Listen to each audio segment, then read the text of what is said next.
हम सारे middle class से जो आते हैं, जिनका बैकअप, मेरे फादर गवर्नमेंट एम्प्लॉय, सारी मेरी बहन गवर्नमेंट एम्प्लॉय, टीचर, ये मतलब राजपूत खानदान का आदमी, आर्टिस्ट का ए भी नहीं है घर में, कैसे जगह बनाएगा? तो उसकी होप यही है कि भाई अच्छा ये आदमी का कोई रिलेशन नहीं था किसी से, और देखो कैसे बन गया। तो वो एक आपको ना मोटिवेशन मिलता है। बाबा यही करना है, अब एक्टिंग ही करनी है मेरे को। और मुझे लगता था कि मेरे बचपन में ये लगता था कि मेरे पापा एक्टर ही हैं। अच्छा। तो स्कूल में भी जो है वो जब जाते थे तो मम्मी जो है वो मांग ऐसे निकालते हैं ना बच्चों की, तो वो ऐसे करते थे। तो दूसरे कमरे में जब मैं जाता था तो पापा वहाँ पर एक कंघी लेके होते थे और वो पूरा ऊपर करके जुल्फे नीचे मेरी गिराते थे, बोलते थे एक्टर बनेगा बेटा। तो ये तो शुरुआत हुई, फिर वो शेप कहाँ लिया? पता नहीं कि हैदराबाद या बेंगलोर एक्सप्रेस कुछ था, और मैं उसमें बैठ के जो है 2 दिन की जर्नी करके बिना टिकट, और मैं यहाँ पर, मैंने कहा मेरे को जाना ज़रूर है वहाँ पर। मैं यहाँ पहुँचा, मैंने वो की। उसके बाद जब मैंने देखी यहाँ पर ऑडिशंस कैसे होते हैं, और जब मैं आया तो पापा, उस वक्त अच्छा था कि वीडियो कॉल नहीं होते थे, नहीं तो पिताजी तो मेरे बुला लेते, क्योंकि वो जिस जगह पे रहना, एक ऐसे कमरे में जहाँ पर मैं नहीं कभी रहा हूँ, और कुछ 10 लोग वहाँ पर हैं, हम लोग आए, लेकिन पैसा तो नहीं मिला हम लोगों को। बट हाँ, इतने अच्छे वो जो जर्नी थी कि अनुराग कश्यप, गैंग्स ऑफ वासेपुर हमको मिली, चिल्लर पार्टी मिली, रॉकस्टार की कास्टिंग करने लगे, तो वो बहुत प्यारा प्रोसेस था वो। और मुझे भी अंदर से सर ये था कि मैं बिना सीखे तो मेरी हिम्मत नहीं, इतने लोग वहाँ जाते हैं, मैं भाई एक आम आदमी सा दिखता हूँ और मैं बहुत ऑर्डिनरी सा आदमी हूँ, और मेरे को ऐसे नहीं खो जाना है भीड़ में। तो उन्होंने मुझे बताया कि 2 इंस्टीट्यूट हैं, NSD और FTI, तो ग्रेजुएशन के बाद आप उसको अप्लाई कर सकते हैं। तो मैंने NSD में सर अप्लाई किया और वहाँ बहुत तैयारी की, लेकिन नहीं हुआ। और सेम ईयर मैंने FTI में अप्रोच किया, तो जितनी फ्रस्ट्रेशन NSD की थी वो FTI में निकाल दी मैंने। और उसके पीछे भी इंसिडेंट ये है कि जब मेरा सिलेक्शन हुआ तो मैं, पता है, मेरे न्यूज़पेपर में फ़ोटोज आते तो मैं छिपा देता था कि मेरे घर में कुछ पता नहीं चल जाए कि मैं ऐसा कुछ करता हूँ। तो बहुत टाइम तक सिर्फ मेरी जो सिस्टर है छोटी वाली, नूतन सिंह, उनको पता था कि मैं थिएटर करता हूँ। उनको मैंने एक बार थिएटर देखने को बुलाया था, तो हमने 3 इडियट्स और तारे ज़मीं पर फिल्में लगाई। अच्छा। मेरी बहन ने प्लान किया कि हम जो है फिल्में देखेंगे और जो है ऐसे इमोशनल थोड़ा सा किया जाएगा। आपके पेरेंट्स का रिएक्शन पहला कभी उनका आपका जो काम देखा हो? पहला चिल्लर पार्टी रिलीज हुई थी, तो पापा ने पूरा हॉल जो था वहाँ पर बुक किया हुआ था। सारे रिश्तेदार और सब दोस्त यार उनके सब लोग थे, तो कुछ और भी जनता थी जो देखने आई थी फिल्म। तो वो फिल्म ख़त्म होने के बाद में जैसे ही सब लोग बाहर जा रहे हैं, तो कुछ एक लोग जो बाहर से आए थे उन्होंने देखा कि पहचान लिया कि गूगली है ये। तो किसी एक ने बोला फ़ोटो, तो जैसी फ़ोटो बोला मैंने कहा पापा कहाँ हैं? सीधा तो मेरे को दिखाई दिया पापा वहाँ दूर खड़े हैं, किसी अपने दोस्त से बात कर रहे हैं। तो मैंने कहा हाँ, पहला फ़ोटो सर ज़िंदगी का, किसी एज एन एक्टर कोई पहचान के खिंचवा रहा है। डी-डे देख पाए थे, तब तक वो बीमार हो गए थे, लेकिन वो एक बहुत बड़े चमत्कार से बाहर आए थे। वो कोमा में थे, और कोमा में डॉक्टर्स ने बोल दिया था कि 2 दिन से ज़्यादा भी नहीं है। तो जिस दिन 19 जुलाई को फिल्म रिलीज़ हुई थी, उस दिन अचानक से उन्होंने आँख खोली, तो उन्होंने बोला कि आज डेट क्या है? मैंने कहा आज 19 है। आज तो तेरी फिल्म रिलीज़ है। मैंने कहा हाँ। तो कह रहे तो चल। जो आदमी 3 दिन से कोमा में था, वो आदमी मेरे साथ में, मैं पीछे हूँ और हम लोग लेके जा रहे हैं। फिल्म स्टार्ट होती है और पहला गाना आता है, ओ लाल मेरी रखी हो सजा। तो वो उन्होंने देखा, और उन देख तो नहीं पा रहे थे वो, लेकिन मैं बोल रहा था कि मैं आ गया। तो वो कह रहे हाँ हाँ वेरी गुड। एक हाथ से डांस भी किया। तो वो चमत्कार था मेरी ज़िंदगी। वो आखिरी था चिल्लर पार्टी, और ये वो गाना देखते देखते।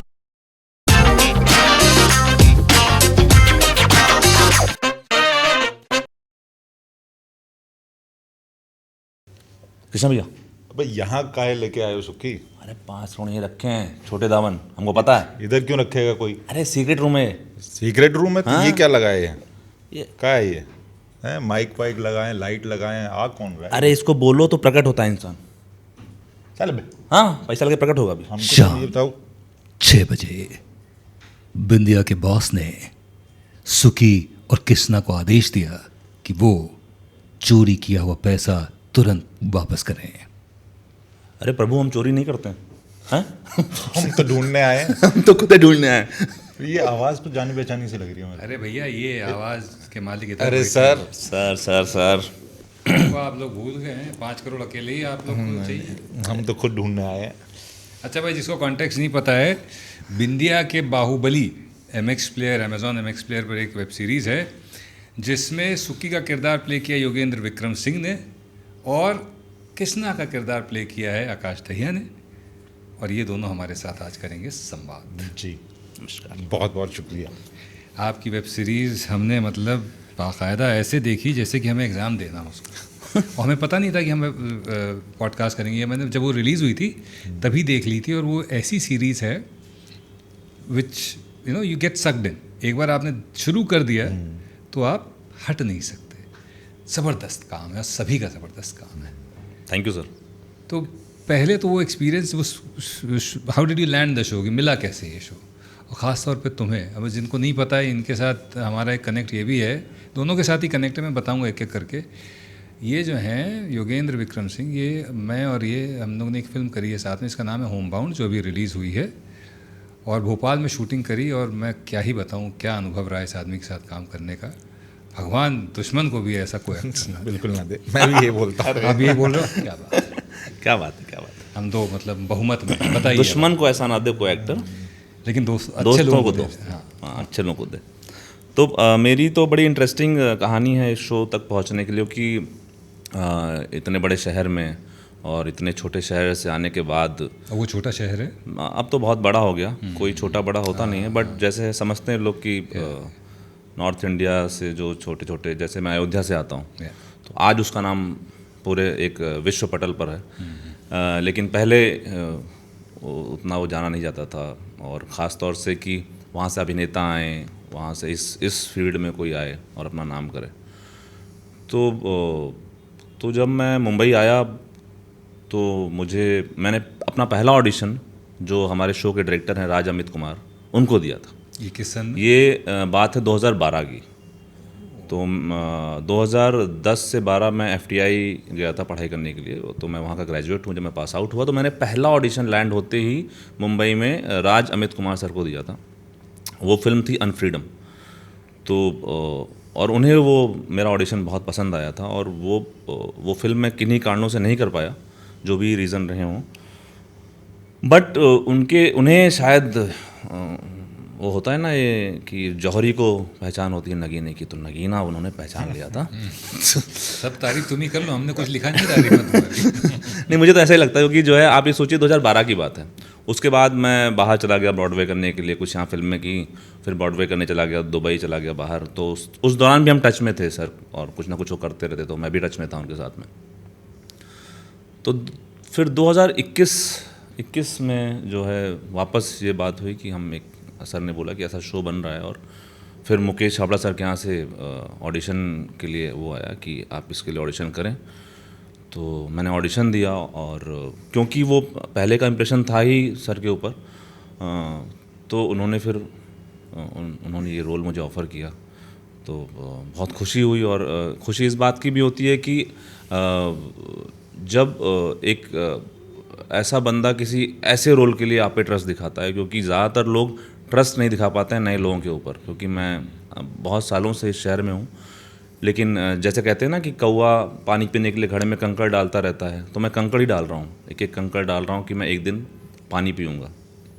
पानी का तात्पर्य मेरा उस चीज़ से है कि जहाँ एक एक्टर को लगता है कि हाँ अब मैं कुछ हासिल कर रहा हूँ, अब शायद मुझे मेरी कैपेबिलिटीज़ के लिए लोग पहचान रहे हैं, और जो मैं करना चाह रहा था वो मुझे मिल रहा है। तो अभी भी मैं वो पत्थर डाल रहा हूँ, और पानी पीने की कोशिश है मेरी कि कब ये मेरा घड़ा भरेगा और पानी पी पाऊँगा मैं। तो जब इतना बड़ा मौका कोई देता है तो उसको मैंने प्रेशर की तरह नहीं लिया, बल्कि ये विश्वास था खुद पे कि इतने दिनों की मेहनत में इसमें पूरा अपना फोकस करके निकालूंगा। और परिणाम आपके सामने है कि सुक्की दामन को लोग बहुत पसंद कर रहे हैं, और हमारी पूरी सीरीज़ को लोग बहुत सारा प्यार दे रहे हैं। और चीज़ें और आसान हो जाती है जब आपको ऐसे को एक्टर मिल जाते हैं। आकाश भाई मेरे भाई की तरह हो गए शो करते करते, और हमने बहुत अच्छा साथ, मतलब बहुत अच्छा साथ रहा है इनके साथ में। और भी जो सारे दिग्गज एक्टर हैं उनके बीच में हम खड़े हैं, और उनका सानिध्य रहा है, उन्होंने बहुत ही सपोर्ट किया है। उन्होंने कभी ये मौका नहीं दिया कि आप ये समझें कि कोई छोटा है या कोई बड़ा है। हम सीन के लिए आते थे और उसमें हमारे डायरेक्टर सर का बहुत बड़ा हाथ था। उन्होंने हमेशा ये दिया था कि एक किरदार के रूप में आओ। जो भी चीज़ें थी वो बाहर हो गई, सीनियर जूनियर सब बाहर हो गए, अब सेट पे एक किरदार की तरह आइए, जैसा आपको रिएक्ट करना है सीन में आप उस तरफ जो आपकी चॉइसेस हैं उस पर काम कीजिए और सिचुएशन में आप रिएक्ट कीजिए। तो हमने सिर्फ रिएक्ट किया है सिचुएशन में, हमने ये नहीं देखा कि हमारे सामने कौन खड़ा है और हमारे पीछे कौन खड़ा है। हमने बात करी नगीना की, तो मैं ऑडियंस को ये बता दूं कि मजाक अपनी तरफ अपनी जगह है, और मेरा भी अपना काम करने का एक्सपीरियंस बहुत ही कमाल का रहा, बहुत ही कमाल का एक्टर है ये। Thank you sir. दिखता नहीं है सीरियस है भी नहीं, बहुत ही खिलंदड़ा टाइप का है, लेकिन है बहुत कमाल का actor. Thank you sir. Lots of blessing, ईश्वर करे ऐसे ही आगे बढ़ते रहो, इससे अच्छी बातें मैं और नहीं कर सकता तुम्हारे लिए। आकाश मेरा सर, मैं यहीं पर बॉम्बे दिवाली के टाइम पे कास्टिंग चल रही थी, तो हैरी परमार जो है मैं बात हुई थी हैरी के बारे में। MCCC में जी, तो MCCC बता दूं, Mukesh Chhabra casting casting company. तो वहाँ से हैरी भाई का मेरे पास में फ़ोन आया कि एक सीरीज़ है वो बन रही है, बिंदिया नाम है उसका, और ऑडिशन करना है। तो मैं कुछ दिन तक तो मैं कुछ और कामों में बिजी था, फिर एक दिन अचानक से आया कि तू आ रहा है कि नहीं आ रहा है। मैंने कहा नहीं आ रहा हूँ। तो मैं गया, तो सबसे बड़ी बात ये है कि मैंने सुक्की का ऑडिशन किया था कैरेक्टर का। अच्छा। हाँ, तो ऑडिशन हो गया, सारी चीज़ें हो गई। उसके बाद में ये हुआ कि डायरेक्टर मिलना चाहते हैं कुछ और कैरेक्टर के लिए।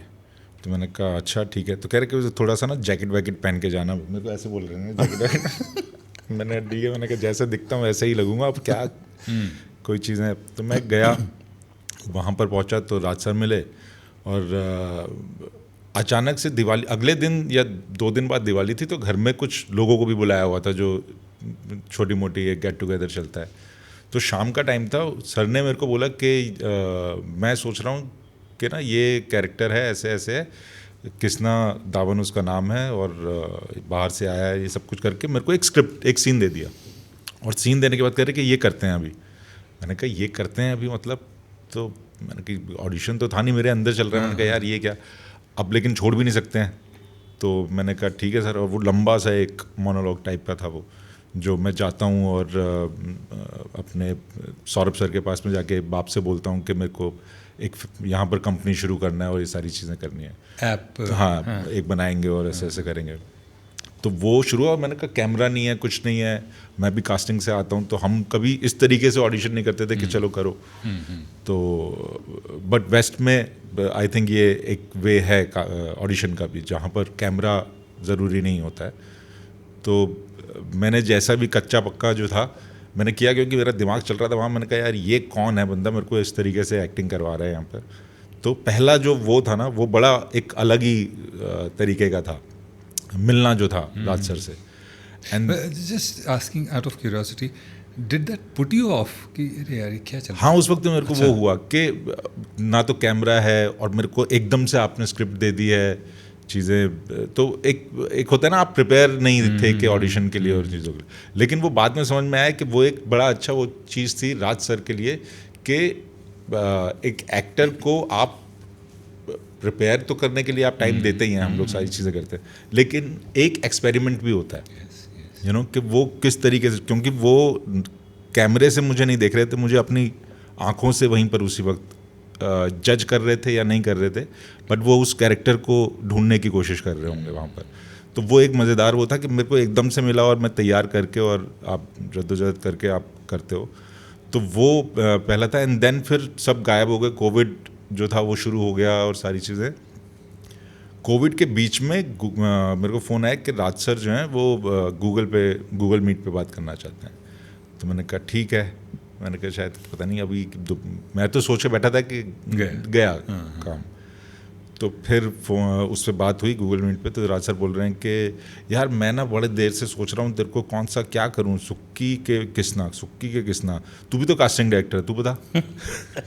तो मेरे लिए जो फेवरेट कैरेक्टर था वो ये जो सुक्की ने किया है, योगी ने किया है। तो मेरा अंदर का मन जो था कि यार इसमें मेरे को कुछ और चीज़ें करने को मिलेगी, तो मेरा बार बार हो रहा था कि ये वाला करने का, लेकिन मैं बोलूँ क्या वहाँ पर। मैंने कहा कि सर मैं तो क्या बोलूँगा, आप बताइए जो भी है। तो देन उन्होंने कहा कि नहीं तुम किसना करोगे। लेकिन पूरी सीरीज़ का अगर मेरा फेवरेट एक्टर और कैरेक्टर जो है वो योगी और सुक्की है। मुझे इतना मज़ा आया, हम लोग मतलब उसमें भी भाई बने हैं और ज़िंदगी में भी अभी भाई की तरह ही हैं हम लोग। ये इस आदमी के साथ है प्रॉब्लम, ये थोड़ा सा रिश्ते बना लेता है। मैंने एक रिश्ता और बनाया बहुत प्यारा सा। क्या है वो?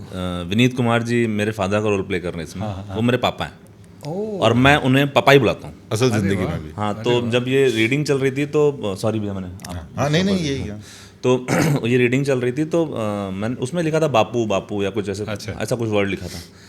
मैं सर से बोला, सर मेरे को ना पापा बोलने मन कर रहा है, पापा, है ना, ये बापू मतलब मज़ा नहीं आ रहा है, मतलब मैं अगर बोलूँगा तो पापा, जब बोलूँगा तो वो अलग, तो वो जो पापा निकला है ना, तो और मैं उनको ऐसे ही ट्रीट करता हूँ जैसे मैं उनका बिगड़ायल बच्चा हूँ। वो इतने सीनियर, इतने प्यारे, इतने बेहतरीन एक्टर हैं और हमने उनका हमेशा काम फॉलो किया है, उनसे इतना इंस्पायर हुए हैं, उनके काम को देख के सीखा है। और उनके साथ एक फ्रेम में बैठ के ऐसे बात करना जैसे मैं इनको सालों से जानता हूँ, इतना कंफर्टेबल होके। इसमें मेरा वो नहीं है, इसमें उनका बड़प्पन है कि उन्होंने मुझे वो स्पेस दिया है। और वो तुम लोग का सबसे प्यारा सीन जो मुझे लगा ना, बड़ा सारे अजीब सा सीन, है। हाँ, मुझे वो सीढ़ी वाला सीन जहाँ जो सीढ़ी चढ़ के ऊपर चढ़ रहे हैं, तो पकड़ पापा, पापा हम नहीं ला रहे हैं, मुझे बहुत पसंद आया, पता नहीं क्यों। हालांकि तुम लोग के इंटेंस सीन भी बहुत सारे हैं, बड़े अच्छे अच्छे सीन्स हैं, बट वो एक ऐसा सीन है जो इट जस्ट स्टेज, तो वो केमिस्ट्री दिखती है। जी जी जी। बट किसना पे मैं एक कुछ और पूछना चाहूँगा। फिर किसना हो गया, किसना हो गया। अब किसना जो है ये एक अंडर प्ले किया है आपने, है ना? ऐसा नहीं है कि इन योर फेस है या बहुत डोमिनेटिंग टाइप का है, तो ये चॉइसेस कहाँ से आई? राज सर। अच्छा राज सर। हाँ, वो सारा चीज़ें जो थी मतलब उनके साथ डिस्कस हुआ, तो जो मेरा एक भ्रम था राज सर को लेके, यार ये क्या करवा रहे हैं क्या, वो ऑडिशन को लेके, उसके बाद जब मैं उनको जानना शुरू किया तो मेरे लिए मेरे फेवरेट डायरेक्टर जो थे वो अब आज अगर कोई पूछता है तो राज सर हैं। क्योंकि एक एक्टर को के अंदर उस कैरेक्टर को लेके आना वो एक डायरेक्टर का ही काम होता है। तो उस चीज़ में जिस तरीके से इनके साथ में, सर के साथ में डिस्कस होता था और किसना को समझना, वो एक बहुत प्यारा प्रोसेस था उनके साथ में, जो उनके साथ शूट से पहले जो गुजरा, एंड देन फिर मैंने अपना खुद से भी जो है वो बनाया। और मुझे याद है इसके अंदर क्या था कि मैं जो गर्लफ्रेंड लेके आता हूँ वो बाहर से लेके आया हूँ। तो ये पढ़ा तो यहाँ पर है, बड़ा भी यहीं पर हुआ है बिंदिया में, लेकिन एक टाइम के बाद में जब कॉलेज के टाइम में फिर ये वहाँ फ़ॉरेन चला जाता है। तो डायलॉग्स जो थे वो इंग्लिश में थे सारे। तो ऑडिशंस और ये सारी चीज़ें जो हुई थी मेरी, वो सब मेरे हिंदी वाले पार्ट के लिए हुई थी। ओके। तो मेरा ये हुआ एकदम से, जब मेरे पास में मेरे सीन्स आए तो उसमें जो गर्लफ्रेंड के साथ में जो इंग्लिश वाले जो सीन्स थे वो मेरे को लगा कि अरे यार ये किस तरीके से होगा, यू नो। और अब एक चीज़ भी हो चुकी थी कि आप इतने टाइम से आप काम कर रहे हो तो आपको वो पुरानी वाली मेहनत जो है वो करने में बड़ा आप नहीं जाते हो उस जगह पर। तो मेरा एक मन बन गया था कि मैं बोल दूं कि मैं अवेलेबल नहीं हूँ, कि पता नहीं कि मैं वहाँ जाके कुछ गलत हो, ये चीज़ें हों, तो मैं पहले ही बोल देता हूँ कि मैं अवेलेबल नहीं हूँ और मैं नहीं कर पाऊँगा इस तरह। और ये हो रहा था भाषा की वजह से, ये हाँ मेरे अंदर चल रहा था ये। तो मेरे एक दोस्त हैं वासु, वो डायरेक्टर भी हैं, तो वासु से मेरी बात हुई और कई लोगों से हुई, तो वासु ने कहा कि यार यही तो करने आए थे ना हम। आज जब आप हीरो बनने आए थे, इन द सेंस हीरो मतलब कि एक अच्छा सेंट्रिक कैरेक्टर का आपको मिल रहा है जिसमें आपको फॉरेन से एक गर्लफ्रेंड भी है और ये, तो अभी क्यों पीछे क्यों हटना है। तो वो रियलाइज़ हुआ और मैं कम से कम 5-6 दिन के लिए गायब हो गया था अपने अंदर, जो कि मेरे को वो डेज याद आ गए थे जो हम थिएटर किया करते थे जब शुरू किया था थिएटर, यू नो, जो वो एक नया एक चीज़ होती है, एक्टिंग करनी है, एक्टर बनना है और सब कुछ। तो वो मेरे अंदर से वो एक वापस से एक आकाश पैदा हुआ कि नहीं बाबा अभी इसको क्रैक करना है। तो पूरी मैंने अपनी जान लगाई उसमें। एंड देन जिस दिन हमारी रीडिंग होनी थी तो मैं और मायरा जो है जिन्होंने गर्लफ्रेंड का पार्ट प्ले किया है, तो वो और मैं, हम दोनों की रीडिंग थी। तो हम दोनों वहाँ गए और रीडिंग हुई और सर ने कुछ भी नहीं बोला नाइस और सारी चीज़। तो वहाँ से एक चीज़ आया कि एक फल तो मिलता है अगर आप मेहनत करते हो तो। ये मैंने आज तक कभी कहीं नहीं बोला, राज सर को भी नहीं बोला है। अच्छा। तो ये था। ये आपका जादू है जो लोग खुल जाते हैं यहाँ पे आके। अब तुम जरा उस जादू का असर दिखाओ, कुछ ऐसा बताओ सुक्की के बारे में। सुक्की दमन। हाँ, सुक्की दमन मतलब ये अप्रोच क्या क्या थी? सर अप्रोच क्या होता है, मैंने बहुत लोगों से ही यही सुना है कि अगर एक जो कंटेंट होता है ना, जो टेक्स्ट होता है, वो अगर अपनी सही है ना, मतलब तो आपको बाहर ज़्यादा झांकने की ज़रूरत नहीं है, तो टेक्स्ट में ही सब कुछ होता है। तो ये लॉकडाउन का पीरियड था, तो टेक्स्ट को मैंने बहुत बार पढ़ा था, मतलब कई बार पढ़ने लगा था, और तो मुझे, और मैंने वो जीवन देखा है, क्योंकि मैं अयोध्या से हूँ और ये हमारी बिंदिया है वो बिहार के स्टेट में सेटअप है, तो मोटा मोटी हमने वो देखा है, गली के बाहर लड़कों को या दबंग लड़कों को, या यूनिवर्सिटी में पॉलिटिक्स को देखा है, यूनिवर्सिटी में पढ़ाई की है, तो उस पॉलिटिक्स को भी बहुत करीब से देखा है, बाहुबलियों का जो जिस तरह का उनका तरीका होता है। तो मुझे ये था कि ये वैसा लड़का है जिसको बोलो, अगर ये बोल दिया कर दो, हाँ तो कर देगा। उसको पता नहीं कि उसका रियलाइजेशन बाद में होगा शायद, जो कि हुआ जब, हाँ, मोमेंट में तो उसके लिए अंदर सब कुछ है कि मैं तो पता नहीं क्या कर सकता हूँ, ये तो पापा बीच में आते हैं, नहीं तो मैं तो इस घर का सबसे बढ़िया आदमी हूँ, सबसे सशक्त आदमी हूँ। मेरे हाथ में कंट्रोल दे दिया था ना, तो मैं तो यूं करता अभी, कोप कर देता। हाँ, कूप कर देता। और जिन्होंने नहीं देखी है, ये कई बार कहते हैं कूप, तो जो अंग्रेजी शब्द है ना, COU। अच्छा, आप कू वो मुझे पता है, वो एक्चुअली मुझे नहीं पता था। अच्छा, कि मुझे लगा वही वर्ड होता है। अच्छा, तो ठीक है। हाँ, तो मैंने उस पर फोकस भी नहीं किया। मैंने कहा जो भी वर्ड है मैं यही बोलूँगा, करेक्ट करने दो इनको। मुझे जानना भी नहीं डिक्शनरी खोल के इसका मतलब क्या होता है। ठीक है, तो मुझे वैसा बनाना था, तो मैंने वेट लूज़ किया, पहले तो वेट लूज़ किया, क्योंकि मुझे ऐसा बंदा दिखना चाहता जो एकदम ढीली शर्ट पहनता हो ऐसे, मतलब क्योंकि मैंने अक्सर देखा है जो बहुत ऐसे होते हैं ना, पतले, बहुत मारने में बहुत आगे होते हैं, बहुत है ना, वो जितना हैवी दिखता है उतना ही वो बोलने का शेर होता है, और जितना जो है वो पतला सुकड़ा होता है वो बहुत तेज़ आपको लगाएगा रप्पट, है ना। तो वो जोन में मैं था, मेरे दिमाग में वो कैरेक्टर घूम रहा था कि कलरफुल आदमी, है ना। तो उसी तरह में कॉस्ट्यूम दिया गया, और कॉस्ट्यूम क्या कमाल के कॉस्ट्यूम थे ना, डिटेलिंग, है ना। तो वो मतलब मुझे इतना अच्छा, मतलब जिस ट्रैक पे मैं जा रहा था वो एकदम उसको और इन्हेंस कर दिया। इसीलिए कहा जाता है ना, आंगिक वाचिक आहार सात्विक। तो हर चीज़ का एक एक हिस्सा होता है कि भाई आपको कपड़े कैसे मिले, आप किस तरह का दिखना चाह रहे हैं, किस तरह का रंग रूट है। तो फिर राज सर से कंटिन्यूस बातें होती रहती थी चीज़ों को लेके, कैरेक्टर्स को लेके। तो मोटा मोटी मैं ऐसा कहूँगा कि कहीं वो लौंडापन मेरे अंदर था, वो लौंडापन, वो क्विर्कीनेस वो मेरे अंदर था, जिस क्योंकि भाई के अंदर वो कृष्णा है। भाई और भी बहुत कुछ कर सकते हैं, वो है, लेकिन वो पॉइंट टैप करने की बात है।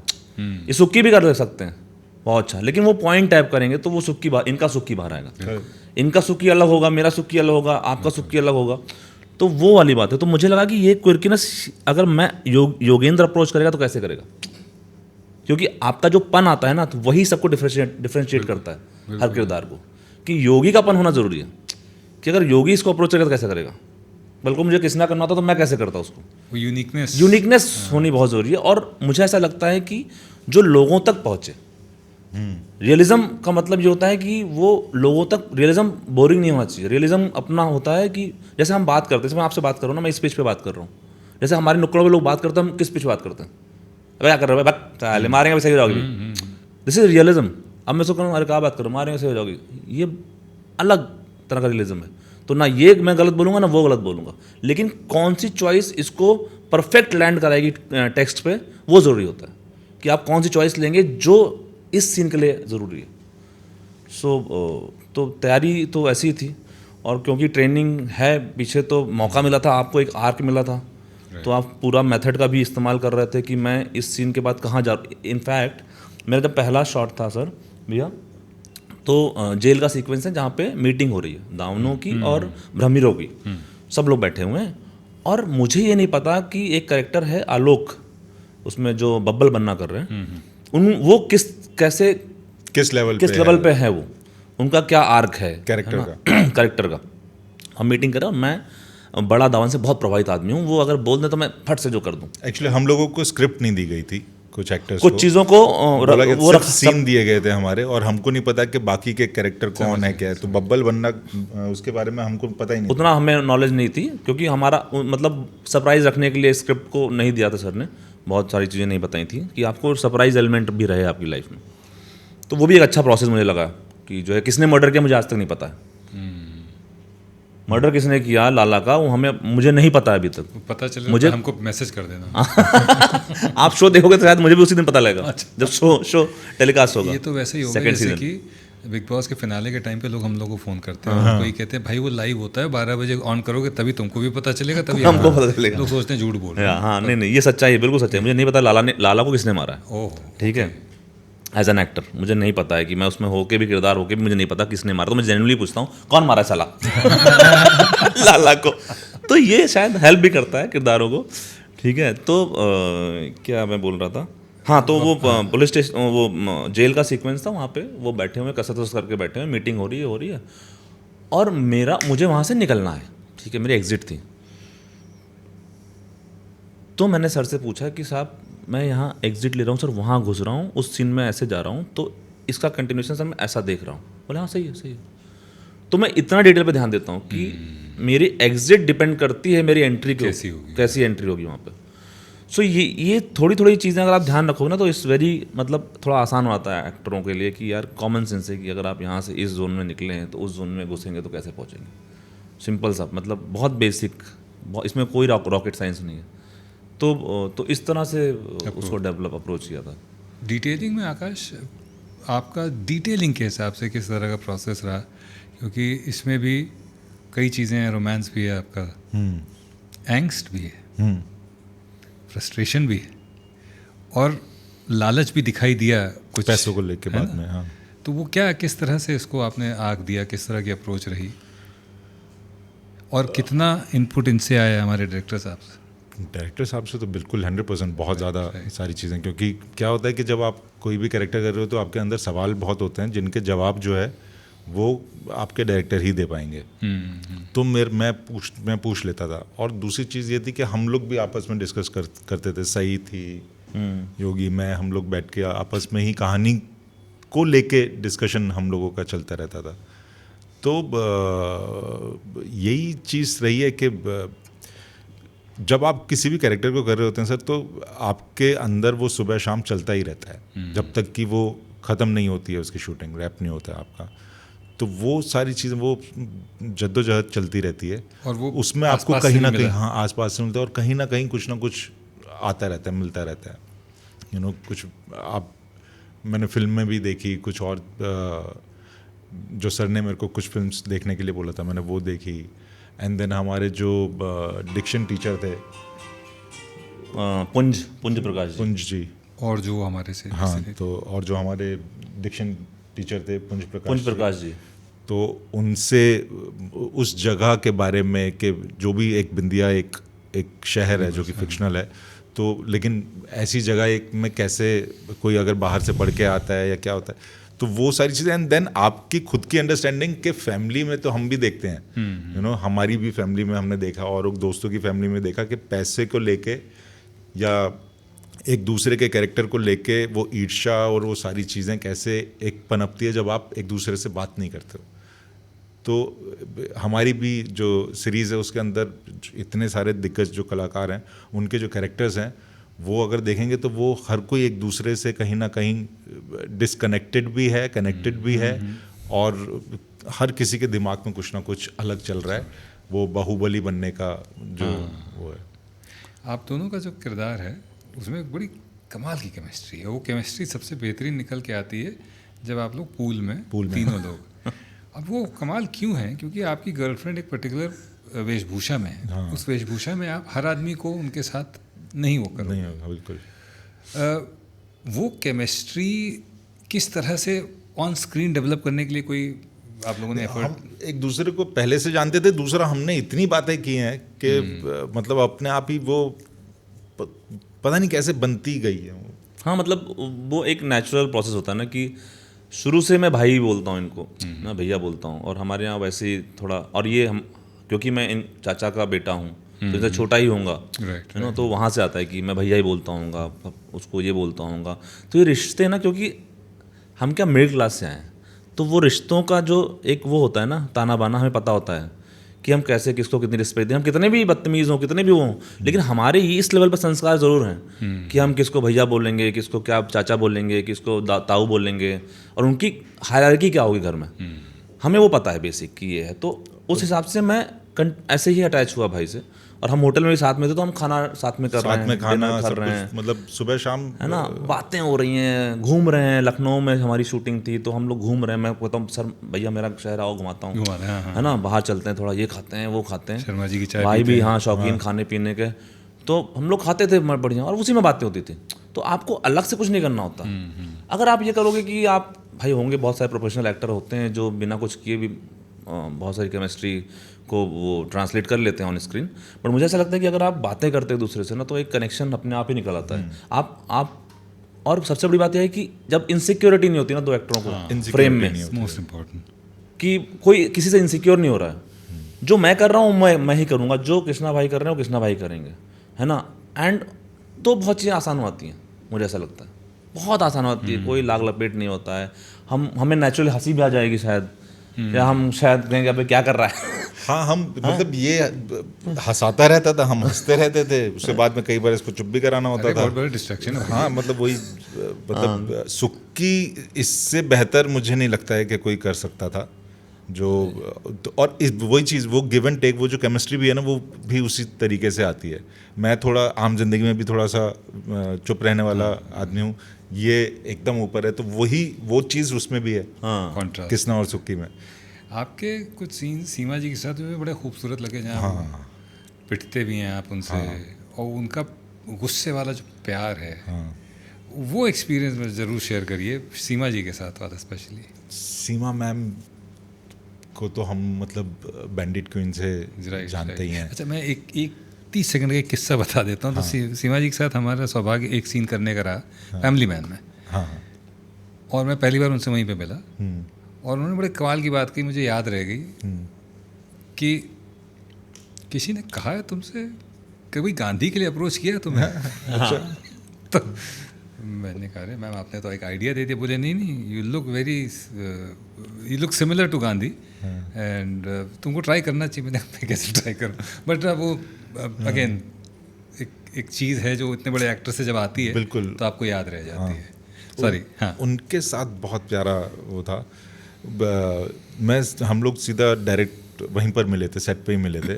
और जब ये वाला सीन हो रहा था जिसमें मैं सो रहा हूँ मायरा के साथ, और वो आते हैं और बोलते हैं तेरी माँ, बोलता हूँ कौन है, तो वो कुछ इतना मज़ेदार था कि हमने वो रिहर्सल स्टार्ट की, और जब रिहर्सल हो रही थी तो वो हमारे कोई डायलॉग्स नहीं थे, डायलॉग्स थे कुछ, लेकिन उससे ज़्यादा इम्प्रोवाइजेशन चल रहा था, क्योंकि वो कभी वहाँ जा रही हैं, सामान फेंक रही है, मैं पीछे जा रहा हूँ, ये हो रहा, आखिरी में जो है थप्पड़ पड़ता है। तो उन पढ़ा था, हाँ, थप्पड़ असली में पड़ा था। ओके। तो और वो शायद उन्होंने जानबूझ के एकदम मार ही दिया था, वो कुछ ऐसा कुछ ये नहीं था कि मैं साइड से ले जाऊंगी या ऐसा कुछ करूंगी, उन्होंने अपने आप ही वो मारा, और वो इतना प्यारा सा वो लगा कि सच में वो माँ, उनके साथ माँ वाली फीलिंग रही मेरी, क्रांति की, योगी की, हम सब लोगों की जो है वो माँ ही जैसी फीलिंग आई है उनके साथ में उस पूरे सेट में, है ना। उनसे जितनी बातें हुई, उनसे पुरानी चीज़ों के, फिल्मों को लेके बातें हुई, तो वो अपने आप ही उनके साथ एक ऐसा कनेक्शन बन गया था। एंड देन वो जितना रिस्पेक्ट एक्टर्स की करती हैं सीमा मैम, तो बहुत कुछ सीखने को मिला था उनसे वहाँ पे। पप्पा विनीत भाई हम बोलते, ये मैं वही कहूँगा सर, मैं बहुत लकी हूँ, मैं भी शायद भाई, मैं भी, है ना, कि हम लोगों को इतने, जिनको हम बोलेंगे ना कि हमारे सिनेमा जगत में कुछ ऐसे नामचीन लोग जिनको देखते आए, जिनको हम देखते आए, मतलब मेरी तो उम्र ही क्या है सर, बहुत, अरे इसकी बहुत उम्र है। तो मुझे जानबूझ के सबको भाई भाई बोलता है। मुझे आकाश भाई जानबूझ के बोलता है भाई, भैया भैया करके। तो मतलब आप नाम लेंगे ना, सुशांत सिंह सर, मैं बता रहा हूँ, मैंने पहली फिल्म सर की थी, बाबर नाम की फिल्म है, सुशांत सर के साथ, सुशांत सर के साथ में, और लखनऊ में मैं थिएटर किया करता था और मैं उनका बहुत बड़ा फ़ैन, मतलब मुझे ऐसा लगता था ना कि जब से नए नए लोग आते थे ना जिनको आप जानते नहीं, जिनका कोई फैमिली बैकग्राउंड नहीं है, तो आपको भी लगता था कि मेरा भी कुछ हो जाएगा। सिंपल सी बात थी। हम सारे मिडिल क्लास से जो आते हैं, जिनका बैकअप, मेरे फादर गवर्नमेंट एम्प्लॉय, सारी मेरी बहन गवर्नमेंट एम्प्लॉय, टीचर, ये मतलब राजपूत ख़ानदान का आदमी, आर्टिस्ट का ए भी नहीं है घर में, कैसे जगह बनाएगा? तो उसकी होप यही है कि भाई अच्छा ये आदमी का कोई रिलेशन नहीं था किसी से, और देखो कैसे बन गया। तो वो एक आपको ना मोटिवेशन मिलता है। और उनके नाम में भी सिंह, तो सुशांत, हाँ, और फिर वो सुशांत सिंह, हाँ मतलब ठीक है, मतलब कुछ अपना भी होगा। तो मैंने बाबर फिल्म की थी और वो लेजेंड ऑफ भगत सिंह, दम और ये सब फिल्में देख के मैं उनका फ़ैन एकदम। तो हमें कोऑर्डिनेटर ने बोला कल शूटिंग हो रही है एक फिल्म की, हमें पता भी नहीं कि कौन सी फिल्म है, आ जाना थिएटर में। वो करते थे भाई। मैंने कहा हाँ चेक शर्ट है, हाँ है सर, लेके आ जाना। और पहुंच गए तो देखा बड़े दिग्गज वहाँ बैठे हुए हैं, तो सुशांत सर को देखा मैंने। तो मैंने कहा, तो मैं जब सर को बिंदिया के सेट पे मिला तो मैंने को सर को पूरी स्टोरी सुनाई कि मैं सर बाबर में था और मैं आपका बहुत बड़ा फ़ैन हूँ सर, और ये मेरे को आज बहुत अच्छा लग रहा है। तो ये एक चीज़ बता रहा हूँ मैं, एक एग्जांपल दे रहा हूँ कि कैसे आप इतने ओवरवेल्म्ड होते हो ऐसे जब आप साथ में काम करने का मौका मिलता है। तो मैं बहुत लकी मानता हूँ कि मेरे साथ में विनीत कुमार सर मिले, जो अपने आप में एक इंस्टीट्यूशन है ना, कि आपकी लर्निंग एक तरफ और उनकी एक लर्निंग एक तरफ, ठीक है। तो और वो डांटते भी है ना, तो उसमें एक प्यार आता है। वो जब डांटते हैं, पर्सनल जिंदगी में भी हम लोग बहुत पहले से जानते हैं। मैं तो विनीत भाई बोलता हूँ उनको। आई थिंक सारी दुनिया ही विनीत भाई बोलती है उनको, चाहे कितना ही छोटा भी हो एज में। और उनसे अलग से अभिनय के बारे में कभी अगर आप बात करें तो जो ज्ञान मिलता है वो बहुत ही अद्भुत है। अरे मैं तो मतलब उनसे ऐसे बच्चे की तरह झगड़ा भी कर लेता हूँ, ऐसे क्या बात कर रहा है, वैसे थोड़ा होता है, हाँ तुमको बात पता है ना। तो वो इनकी आंखें बड़ी बड़ी हैं ना, ऐसे आप डर जाओ, मैं नहीं डरता, ठीक है ना। तो खैर, तो वो बहुत अच्छा मतलब मुझे सच बता रहा हूँ 60-70 दिन हम लोग साथ में थे और हर सीन उनके साथ। तो मुझे ऐसा लगता है कि हमारा बाप बेटा का जो रिलेशनशिप है, अगर आप देखेंगे सीरीज़ को, आपने देखा ही है, बहुत प्योर निकल के आता है, उसमें कोई लाग लपेट नहीं है। पता है कि किस तरह ऐसे कितने बच्चे होते हैं जो अपने बाप फादर से ऐसा रिलेशन रखते हैं। एक ही फ़र्क है उनमें और तुम में, तुम सुक्की पूरी तरह से लालची है, हाँ, उनमें अभी भी द्वंद्व है। राइट, लालच और ईमानदारी के बीच में हैं, कहीं फंसे हुए हैं। बिल्कुल। ये सुखी तो फुल सुखिया तो एकदम है भैया, पैसा चाहिए, पैसा चाहिए और कुछ पैसे का खेल है सब। अब ये तो हो गई बात भैया सीजन 1 का जी। तो ये तो हो गई बात भाई साहब सीजन 1 की। अभी बहुत बात कर सकते हैं सीजन 1 पे तो, लेकिन सीजन 1 को जहाँ पे छोड़ा है, पहले तो ये बताओ मारा किसने? वही तो हमें तो नहीं पता, आपको पता है? नहीं पता, हमको नहीं पता है। अच्छा, सीजन 1 को जहाँ छोड़ा है बड़ा ही मज़ेदार मोड़ पे छोड़ा। सीजन 2 में what is there to look forward to? Kisna, क्या किसना अब अंडर प्ले करने से थोड़ा बाहर निकलेगा और निखर के आएगा, एकदम खुल के आएगा, या मीठी छुरी की तरह नीचे नीचे से ही कुछ? हाँ, कुछ सिचुएशंस होंगी ओके, जिसमें स्वाभाविक है कि कुछ ना कुछ तो बदलेगा। तो अभी फ़िलहाल के लिए तो यही, फिलहाल के लिए इतना ही ठीक है। सुकिया क्या कर रहा है भैया? क्योंकि आपको बहुत सीजन में लग रहा होगा क्या है ये, हाँ, नहीं है ना, चिरान टाइप का लग रहा होगा। नहीं, खत्म होते होते तक एक दिख रहा था कुछ। हाँ, तो आपको ऐसा चिरान टाइप का लग रहा होगा, और एक छोटा सा अभी थोड़ा आपको टीजर टाइप का मिला होगा कि हाँ यार ये कहीं कुछ सेंस भी बनाती है ऐसी चीज़ें। तो सेकंड सीजन में आपको ये दिखेगा कि एक रिश्तों को लेके कितना ज़्यादा वो है। जो हम एक्चुअली हमारा जो शो है ना बिंदिया के बाहुबली, वो रिश्तों का शो है। हमें नाम से लगता है कि एक गैंगस्टर, ये वो धड़ाम धड़ाम, ये सब नहीं है। ये एक परिवार का शो है, एक दावन फैमिली है, वो कैसे एक दूसरे से कनेक्टेड है। वहाँ कोई किसी की हत्या नहीं कराना चाहता है, किसी को मार के आगे नहीं बढ़ना चाहता है। हाँ, और जब एक एक्चुअली मर्डर हो, मतलब एक ऑलमोस्ट मर्डर हो गया तुमसे, तो तुम बड़ा सुखी, बहुत परेशान। हाँ वही, मतलब नहीं, मैं फैमिली की बात कर रहा हूँ सर। Okay. कि जैसे फैमिली में मेरे पिताजी नंबर 1 की गद्दी पे जाने के लिए किसी का मर्डर नहीं चाहते हैं कि सौरभ जी जेल में रहें, मतलब बड़ा दावन जेल में रहें। अब लेकिन पता नहीं, क्या पता चाहते भी हो, है ना, मतलब तो वो तो ये भी है वो। हाँ, तो जहाँ तक अभी जो आपको निकल अभी तक जो देख के आ रहा है वो उसमें कोई लग रहा किसी को मार के आगे नहीं बढ़ना चाहता है ना, सब नंबरों की सीट पे जाना चाहते हैं। और सबको लगता है कि उनके अंदर क्वालिटीज़ है कि वो नंबर 1 बन सकते हैं, बट कहीं ना कहीं डिसफंक्शनल फैमिली है, तो वो कैसे कैसे चीज़ों में फंसते जाते हैं। तो सेकेंड सीजन में सुक्की का जो रिलेशनशिप, चाहे वो सही, चाहे वो अज्जी दामन से हो, चाहे वो कृष्णा दामन से हो, किस पराकाष्ठा पे जाएगा वो आपको। ये पराकाष्ठा शब्द को जरा एक्सप्लेन भी कर दो भाई, हमारे जो ऑडियंस है ना। हिंदी बैठ के ऑडियंस है, सब समझ में अरे नहीं साहब, बहुत जगह जाता है पराकाष्ठा, मतलब यू नो द चरम पे। एपिटमी, चरम, एकदम चरम। तो ये तो हो गया सीजन 2 का, मतलब इतना ही हमें मिलेगा, इससे ज़्यादा कुछ वो अभी आ रहे क्या नाम है, दिवाली के आसपास जो है सेकंड सीजन बहुत जल्द आ रहा है। पटाखे। अच्छा, एक और जिज्ञासा है मन में जो शांत करना चाहते हैं।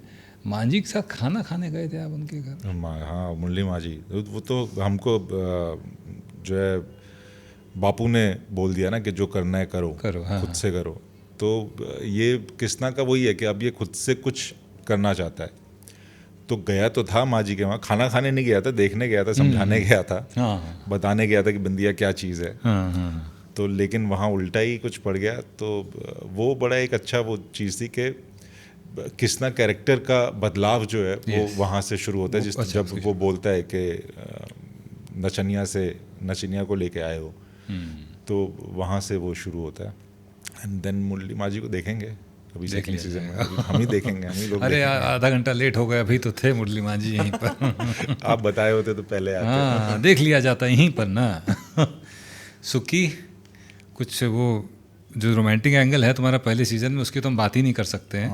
कुछ उसके अलावा है रोमांटिक एंगल?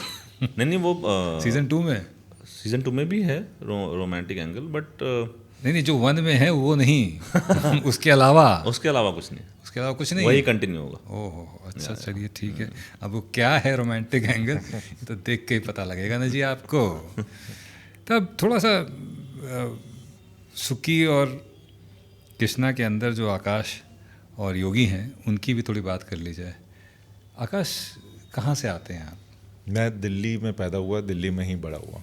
वैसे हरियाणा जो गांव है वो सोनीपत, बड़ा थाना। But born and brought up. हाँ, दिल्ली का पानी पिया है आपने? दिल्ली का ही पानी पिया। और एक क्रिएटिव स्ट्रीक कहाँ से जन्म ली?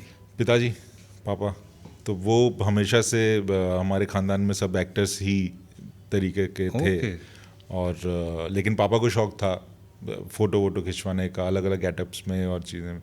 तो उनके कुछ फ़ोटोग्राफ्स देखे हैं ब्लैक एंड वाइट, जिसमें वो कहीं पर खंजर लेके अपने दोस्त को ही बिठा के जो है ऐसे करके फ़ोटो खींचा हुआ है। तो तब से वो चीज़ थी कि कुछ टेप्स थे जिसमें वो डायलॉग्स रिकॉर्ड करते थे। तो वहाँ से वो शुरू हो गया था अपने आप ही कि बाबा यही करना है, अब एक्टिंग ही करनी है मेरे को। और मुझे लगता था कि मेरे बचपन में ये लगता था मेरे पापा एक्टर ही हैं। अच्छा। तो वही चीज़ शुरुआत हुई। और उसके बाद में मतलब मुझे याद है कि स्कूल में भी जो है वो जब जाते थे तो मम्मी जो है वो मांग ऐसे निकालते हैं ना बच्चों की, तो वो ऐसे करती थी। तो दूसरे कमरे में जब मैं जाता था तो पापा वहाँ पर एक कंघी लेके होते थे और वो पूरा ऊपर करके जुल्फे नीचे मेरी गिराते थे, बोलते थे एक्टर बनेगा बेटा। तो वहाँ से वो ये ठान ही लिया था कि एक्टर बनना है। और मुझे खुद को मज़ा आता था, मुझे को डांस करने का शौक़ था। तो हर जगह पे मैं चलती वैन में नाचा हूँ। अपने चाचा की शादी में वैन चल रही है और पापा वगैरह उनके दोस्त वगैरह हैं, ड्रिंक्स चल रहे हैं और कह रहे हैं नाच बेटा, क्योंकि मैं डांसर बड़ा अच्छा था। अच्छा। और मुझे बड़ा मज़ा आता था क्योंकि उसके बाद पैसा भी मिलता था। ओह, ना कि सीधा हमारे वहाँ तो ये चीज़ें चलती हैं। तो वहाँ से वो चीज़ हो गई थी कि नहीं, यही है मेरा काम ही, यही है, मेरे को यही करना है। बड़ा दुर्भाग्य है कि हम ऐसे सेटअप में बैठे हैं कि हम आपको ज़रा सा हिला भी नहीं सकते हैं। हाँ। वरना आज तो फिर धमाल हो जाता। तो वहीं से वो शुरू हो गया। तो ये तो शुरुआत हुई, फिर वो शेप कहाँ लिया? फिर बड़ा जैसे जैसे हम लोग बड़े होते गए तो अपना पढ़ाई में फिसड्डी होते गए। तो पिताजी जो है वहाँ पर, पापा क्योंकि गजटेड ऑफिसर उस वक्त पे एजुकेशन में थे और उन्होंने कहा बेटा पढ़ना तो पड़ेगा। तो अब मैंने कहा पढ़ तो नहीं पा रहा हूँ। तो उन्होंने कहा कि एक काम कर, 10th पास कर और 10th के बाद में तेरे को मैं नेशनल स्कूल ऑफ ड्रामा में एडमिशन कराऊंगा। मैंने कहा वो क्या है? कह रहे थिएटर है, अपने आप को पहले प्रिपेयर करना पड़ेगा। मैंने कहा अच्छा ठीक है। अब 10वीं जो हुई तो उसमें अच्छे मार्क्स तो आए नहीं, लेकिन हाँ पास हो गए। तो मैंने कहा आप कराओ। तो कह रहे कि नहीं, वहाँ तो ना 12th के बाद है। तो अब 12th किसी तरीके से जो है 2 साल अच्छा, वो और गाजर लटकाई हुई थी आपके हाँ तो वो 12th हुई और मैं NSD और मेरे को बता दिया गया था कि NSD ओमपुरी साहब वहाँ से हैं, नसीरुद्दीन शाह, पापा ने ये सारी चीज़ें जो है फीड की थी, अनुपम खेर हैं, सब लोगों के बारे में। और तुरंत जो है 12वीं जैसी पास हुआ तो मैंने कहा अब कराओ एडमिशन। तो कहते हैं कि वो तो कॉलेज के बाद है, ग्रेजुएशन के बाद। मैंने कहा अब मेरा आप जो है पागल बना रहे हो। मैं खुद चला गया वहाँ पर नेशनल स्कूल ऑफ ड्रामा, और वाकई में वहाँ पर जो है ग्रेजुएशन के बाद था उस वक्त। तो फिर मैं इधर उधर थोड़ा सा उसी दिन भटका, CP गया यहाँ से वहाँ, फिर किसी ने बताया नंद किशोर पंत जो हमारे अब मेरे सर भी हैं, तो उनका नाम लिया। एंड देन मैंने वहाँ से फ्रीलांस थिएटर शुरू किया। मैंने कहा कि अब मैं 3 साल तो वेट नहीं करूँगा और प्रिपेयर तो करूँगा ही अपने आप को। तो मैंने एक नाटक वहाँ पर पहले दिन ही देखा था, चुकाएंगे नहीं, रेपेट्री, NSD रेपेट्री का नाटक था। और वो देखने के बाद सर मेरे को ऐसा लगा कि यार ये तो कुछ और ही है, यू नो, जो हम लोग अपने बचपन में एक्टिंग को देखते आए हैं ना, कि स्टार्स को देखते हैं, गाना बजाना, ये वो एक हो हल्ला जो फिल्में, और वो कितनी हम लोग बड़े इंटरेस्ट लेके देखते थे उन फिल्मों में, खो जाते थे, कभी भी एक्टिंग क्या होती है उसमें नहीं गए थे। पर जब मैंने एक लाइव एक्टर को थिएटर पे परफॉर्म करते हुए देखा, मैंने कहा कि ये कुछ और है गुरु। वहाँ से एक चीज़ शुरू हुई कि मेरे को इसको समझना ज़रूरी है, और फिर थिएटर शुरू हो गया था, एक्टिंग शुरू हो। और फिर थिएटर करते करते वो थिएटर करते करते बहुत टाइम हुआ कि बॉम्बे जाना है। पापा ने एक बार बोल भी दिया। NSD वाला ड्रीम छूट गया वो? NSD तो करना ही नहीं था, क्योंकि वो 3 साल में ही, हाँ, कुछ और हमारे जो टीचर्स थे उन्होंने ही बता दिया कि बेटा वो ज़रूरी नहीं है, आप कहीं पर भी बैठ के कर सकते हो। तो वो हमारे ग्रुप्स थे वहाँ पर, बहुत सारे थिएटर ग्रुप थे जहाँ पर मैंने काम किया, और लगातार काम किया, मतलब दिन रात खाया पिया सोया सिर्फ थिएटर। तो वो होने के बाद में फिर ये हुआ कि अब बॉम्बे जाना है। तो पापा में उनको लगता था मैं बड़ा भोला भाला सा हूँ, तो मेरे को जो है कोई भी वहाँ बॉम्बे में पागल बना देगा, तो बड़ा मुश्किल था मेरा यहाँ आना। तो सौरभ सर के साथ में ही जो है मैंने एक शॉर्ट फिल्म की थी दिल्ली में, सौरभ शुक्ला, तो उनके साथ की। तो मैं उनको फ़ोन करता रहता था, उनका नंबर मैंने ले लिया था, मैं हर बार उनको फ़ोन करूं, सर मेरे को, मैं कब आऊँ, और वो हर बार मेरे को बोले कौन। तो एक बार जो है मैंने बोला कि सर मेरा नंबर फीड कर लो ना आप। तो बड़ा भोलेपन में, तो सर मैं कहता हूँ मेरे को आना है सर, बॉम्बे आना है। तो उन्होंने एक दिन फ़ोन किया मेरे को, और उन्होंने कहा कि आओ ज़रा बॉम्बे, शॉर्ट फिल्म कर रहे थे वो एक। तो मैं फिर बॉम्बे आया पापा को बोल के, और 2 दिन की ट्रेन थी उस दिन, कुछ पटरियाँ उखाड़ दी गई थी। तो मैं जल्दी बताता हूँ थोड़ा सा कि ये किस सन की बात है? ये 2006। ओके। तो मैं वो जो बैंक, पता नहीं हैदराबाद या बेंगलोर एक्सप्रेस कुछ था, और मैं उसमें बैठ के जो है 2 दिन की जर्नी करके बिना टिकट, और मैं यहाँ पर, मैंने कहा मेरे को जाना ज़रूर है वहाँ पर। मैं यहाँ पहुँचा, मैंने वो की। उसके बाद जब मैंने देखी यहाँ पर ऑडिशंस कैसे होते हैं, और जब मैं आया तो पापा, उस वक्त अच्छा था कि वीडियो कॉल नहीं होते थे, नहीं तो पिताजी तो मेरे बुला लेते, क्योंकि वो जिस जगह पे रहना, यू नो, एक ऐसे कमरे में जहाँ पर मैं नहीं कभी रहा हूँ, और कुछ 10 लोग वहाँ पर हैं हम लोग सारे, और लेकिन उससे बहुत मोहब्बत वाली भी फीलिंग समझ में आई कि एक दूसरे का ख्याल कैसे रखा जाता है। तो वो शुरू हुआ। फिर लेकिन मेरे को लगा कि अभी वापस जाना चाहिए, क्योंकि प्रिपेयर नहीं हूँ मैं अभी उस लाइन में लगने के लिए तो नहीं। तो फिर मैं वापस आया, और मुकेश भाई ने फिर एक दिन, हम लोग क्योंकि जानते थे एक दूसरे को, मुकेश भाई तो मतलब मुकेश छाबड़ा, तो उन्होंने एक दिन बोला कि यार महाभारत की एक कास्टिंग मिली है, तो चलेगा। ये महाभारत टीवी वाली? महाभारत वो बनी नहीं, बॉबी बेदी बना रहे थे। अच्छा। हाँ, तो उसकी हम लोगों को कास्टिंग मिली थी। एंड देन फिर हम लोग बॉम्बे, मैं पापा को बोल के कि मेरे को एक कास्टिंग करके एक चीज़ है जहाँ पर मैं पैसा भी मिलेगा। तो मैंने मुकेश भाई को यही बोला था कि पैसा कमाना है वहाँ पर, नहीं तो पापा जाने नहीं देंगे। कह रहे हाँ मिलेगा, पैसा मिलेगा, बहुत होगा। ये साल है 2008। हम लोग आए, लेकिन पैसा तो नहीं मिला हम लोगों को, बट हाँ इतने अच्छे यू नो, वो जो जर्नी थी कि अनुराग कश्यप, गैंग्स ऑफ वासेपुर हमको मिली, चिल्लर पार्टी मिली, रॉकस्टार की कास्टिंग करने लगे। तो वो बहुत प्यारा प्रोसेस था, वो बहुत अच्छी लर्निंग थी। बस फिर तब से लेकर अब चल रहा है। क्योंकि अयोध्या से आते हो तुम, अयोध्या मतलब कानपुर, अयोध्या, इन जगहों पर लोग अभिनेता बहुत बाद में, मतलब बनते ही नहीं हो, तो बाहर निकलने के बाद बनते। तो ये शौक आया कहाँ से एक्टिंग का? पता नहीं सर, मुझे ऐसा लगता है कि और तुम इतने बेस में क्यों बात कर रहे हो? नहीं, मेरी आवाज़ ऐसी और शायद आपको देख के मैं भी बेस में आ गया। मुझे लगता है कि तो ऐसा है सर कि मेरे जो दादाजी थे उनको बहुत मतलब वो मुझे बहुत प्यार करते थे, और उनको जहाँ पे सरकारी क्वार्टर मिला हुआ था वो उमराव जान के मकबरे के पास में। उमराव जान का एक मकबरा है फैज़ाबाद, उस पहले नाम हुआ करता था अयोध्या में। तो उस मकबरे का बहुत बड़ा गेट है एक, उसके अंदर आप घुसते हैं तो फिर सोसाइटीज़ है जहाँ बहुत सारी फैमिलीज रहती हैं। घर होते थे पहले, फ्लैट्स नहीं होते, तो घर घर घर घर सारे ऐसे, पूरा सामने ग्राउंड है और एक बहुत बड़ा फिर मकबरा है उमराव जान जी का। उसके बगल में ही मेरा मतलब मेरी पैदाइश वहीं की है, मैं वहीं पैदा हुआ और वहीं बचपन मेरा गुजरा।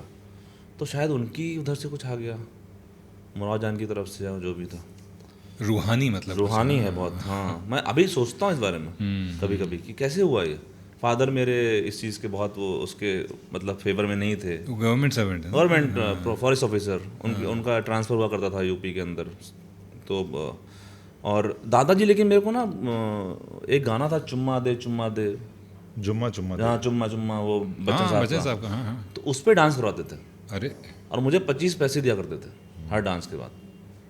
तो उनको ज़रूर अच्छा लगता था जब मैं कुछ ऐसा कुछ करता था। अच्छा, बट जब भी फादर वापस आते थे तो हम लोग एकदम साइलेंस पढ़ाकू में बच्चे। और पढ़ाई करना शुरू कर देते थे। तो ऐसा कुछ था सर। फिर वो सब बात आई गई होगी बचपन की, फिर पढ़ाई वढ़ाई की मैंने और 10th तक फैमिली के साथ में था। और 10th के बाद पापा ने बोला कि मम्मी को कि इनको पल्लू से बाहर निकालो और इंडिपेंडेंट होने दो। फिर 11th में मैं लखनऊ शिफ्ट हुआ। तो 11th 12th मैंने लखनऊ में पाइनर मॉन्टेसरी स्कूल है वहाँ से किया।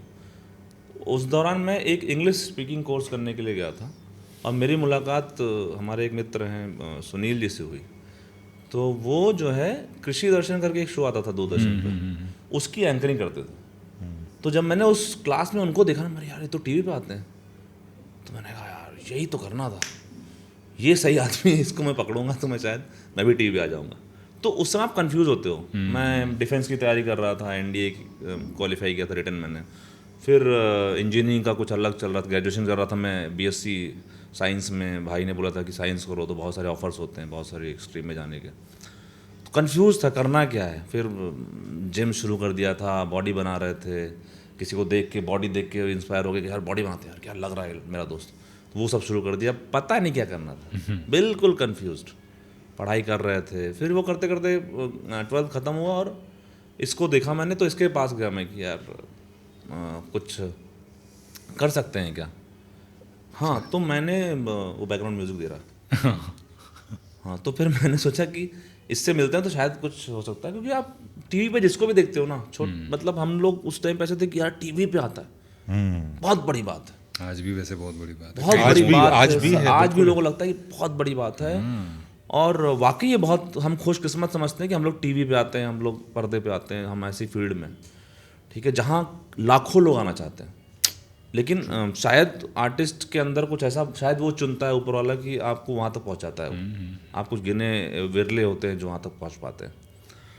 तो वही था सर, उसके पास आउट ऑफ क्यूरोसिटी में गया कि सर अरे मैंने आपको देखा है ऐसे ऐसे भाई, ये हाँ हाँ, तो वो थोड़ा सा ऐसा मैं कहा मुझे भी करना है। बोले इतना आसान नहीं है, ठीक है, बहुत डिफिकल्ट काम होता है। ऐसा ऐसा मैं कहा सर जो बोलोगे मैं कर लूँगा। बोले एक काम करो, नाटक देखने आओ। मैंने नाटक क्या होता है? बोले थिएटर होता है, तुम आओ शाम को। तो मैं चला गया थिएटर देखने के लिए। तो उस प्ले का नाम मुझे याद है, एक मशीन जवानी की, कॉमेडी प्ले था सर। कि एक मशीन थी जिसमें आदमी जवान आता था, ठीक है। और मैं हंस के पागल, मैंने कहा यार ये तो बड़े बड़े दिग्गजों से ऊपर है यार ये एक्टर्स, ये क्या कर रहे हैं लाइव, है ना। और मैं ऐसा सर बता रहा हूँ, मेरे को आज भी मैं वो दृश्य याद है कि मैं एकदम ऐसा हो गया था कि मैंने क्या चीज़ देख ली आज। हाँ वाकई, हाँ, वो भैया, जो आप बता पहली रहे थे। बार थिएटर को देखना। और मुझे लगता है मैं बीच में हाँ, एक सेकंड के लिए वो कर रहा हूँ कि जो एक्टर्स भी, जो आज का जो टाइम जो आ चुका है ना, हमारे टाइम में हमने थिएटर किया और वो थिएटर सेलिब्रेट किया जाता था। अभी सब लोग को वो शॉर्टकट यू नो, कहीं पर आपने कुछ रील्स बनाए, इन्फ्लुएंसर बन गए और ये एंड देन एक्टर बन जाएंगे, ये सोच शुरू हो गई है और थिएटर को जो है परे किया जा रहा है। इन द सेंस कि जो नए जो एक्टर्स आ रहे हैं, तो मुझे ऐसा लगता है कि थिएटर बहुत बहुत ही बड़ी चीज़ है। आप अपने आप को प्रिपेयर करने के लिए वो करना बहुत ज़रूरी है।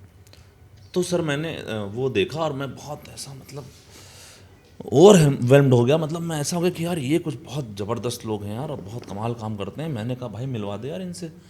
बोला हाँ ठीक है यार। वो अपना मेकअप उतार रहे थे, ग्रीन रूम में गया, मिला दूर से उनको बहुत रिस्पेक्टफुली। बट बड़ा वो वैसा एक अजीब सा इंसिडेंट हुआ भैया कि मैं बाहर खड़ा था, उसी दोस्त का वेट कर रहा था, तब तो वो एक्टर्स जा रहे थे। तो मुझे लगा अभी मर्सिडीज़ आएगी, कोई गाड़ी आएगी, कोई बड़ी चीज़ आएगी, उसमें बैठ के जाएंगे, देखते हैं इनके पास कौन सी गाड़ी है। वो बेचारे साइकिल पे जा रहे थे, मोटरसाइकिल पे जा रहे थे। तो मैंने कहा यार ये तो बड़ी गरीबी है यार, कैसे होगा मतलब। तो फिर भी मैंने कहा चलो यार जुड़ते हैं। तो साहब उस टाइम पे भैया मेरे ख्याल से मुझे पहली बार महीने के 500 रुपये मिले थे। हाँ, ऐसी रिहर्सल बजाने के 500 रुपये, टोटल 500 रुपये, है ना। 1 महीना रिहर्सल करना। हाँ 1 महीने 1.5 महीने जितने भी रिहर्सल चल रही है, पता लगा आप यहाँ रह रहे हो और 10 किलोमीटर दूर रिहर्सल चल रही है, बट भागते रहे, जाते रहे। तो फिर मौका मिला, आनंद शर्मा जी एक डायरेक्टर हैं वहाँ पे और वो यूनिवर्सिटी में पढ़ाते भी हैं, लखनऊ यूनिवर्सिटी में। तो उन्होंने मुझे पहली बार एक लीड रोल का मौका दिया कि आप यार आपकी पर्सनैलिटी आवाज़ है, आप लीड रोल करिए। मैं सर ठीक है सर। हमने बड़ी उसमें, और वो सीधे आगा हश कश्मीरी का प्ले था, वो ख्वाबे हस्ती मेरे ख्याल से उसका नाम था, ऐसे कुछ। तो उन्होंने मुझे बोला कि योगी अगर तुम सिंसियरली इस फील्ड को चूज़ करना चाहते हो तो ऐसे नाटक करके काम नहीं होगा, क्योंकि वाकई में अभी भी मुझे ऐसा लगता है हमारे शहरों में ना एक प्रोफेशनलिज्म की कमी है।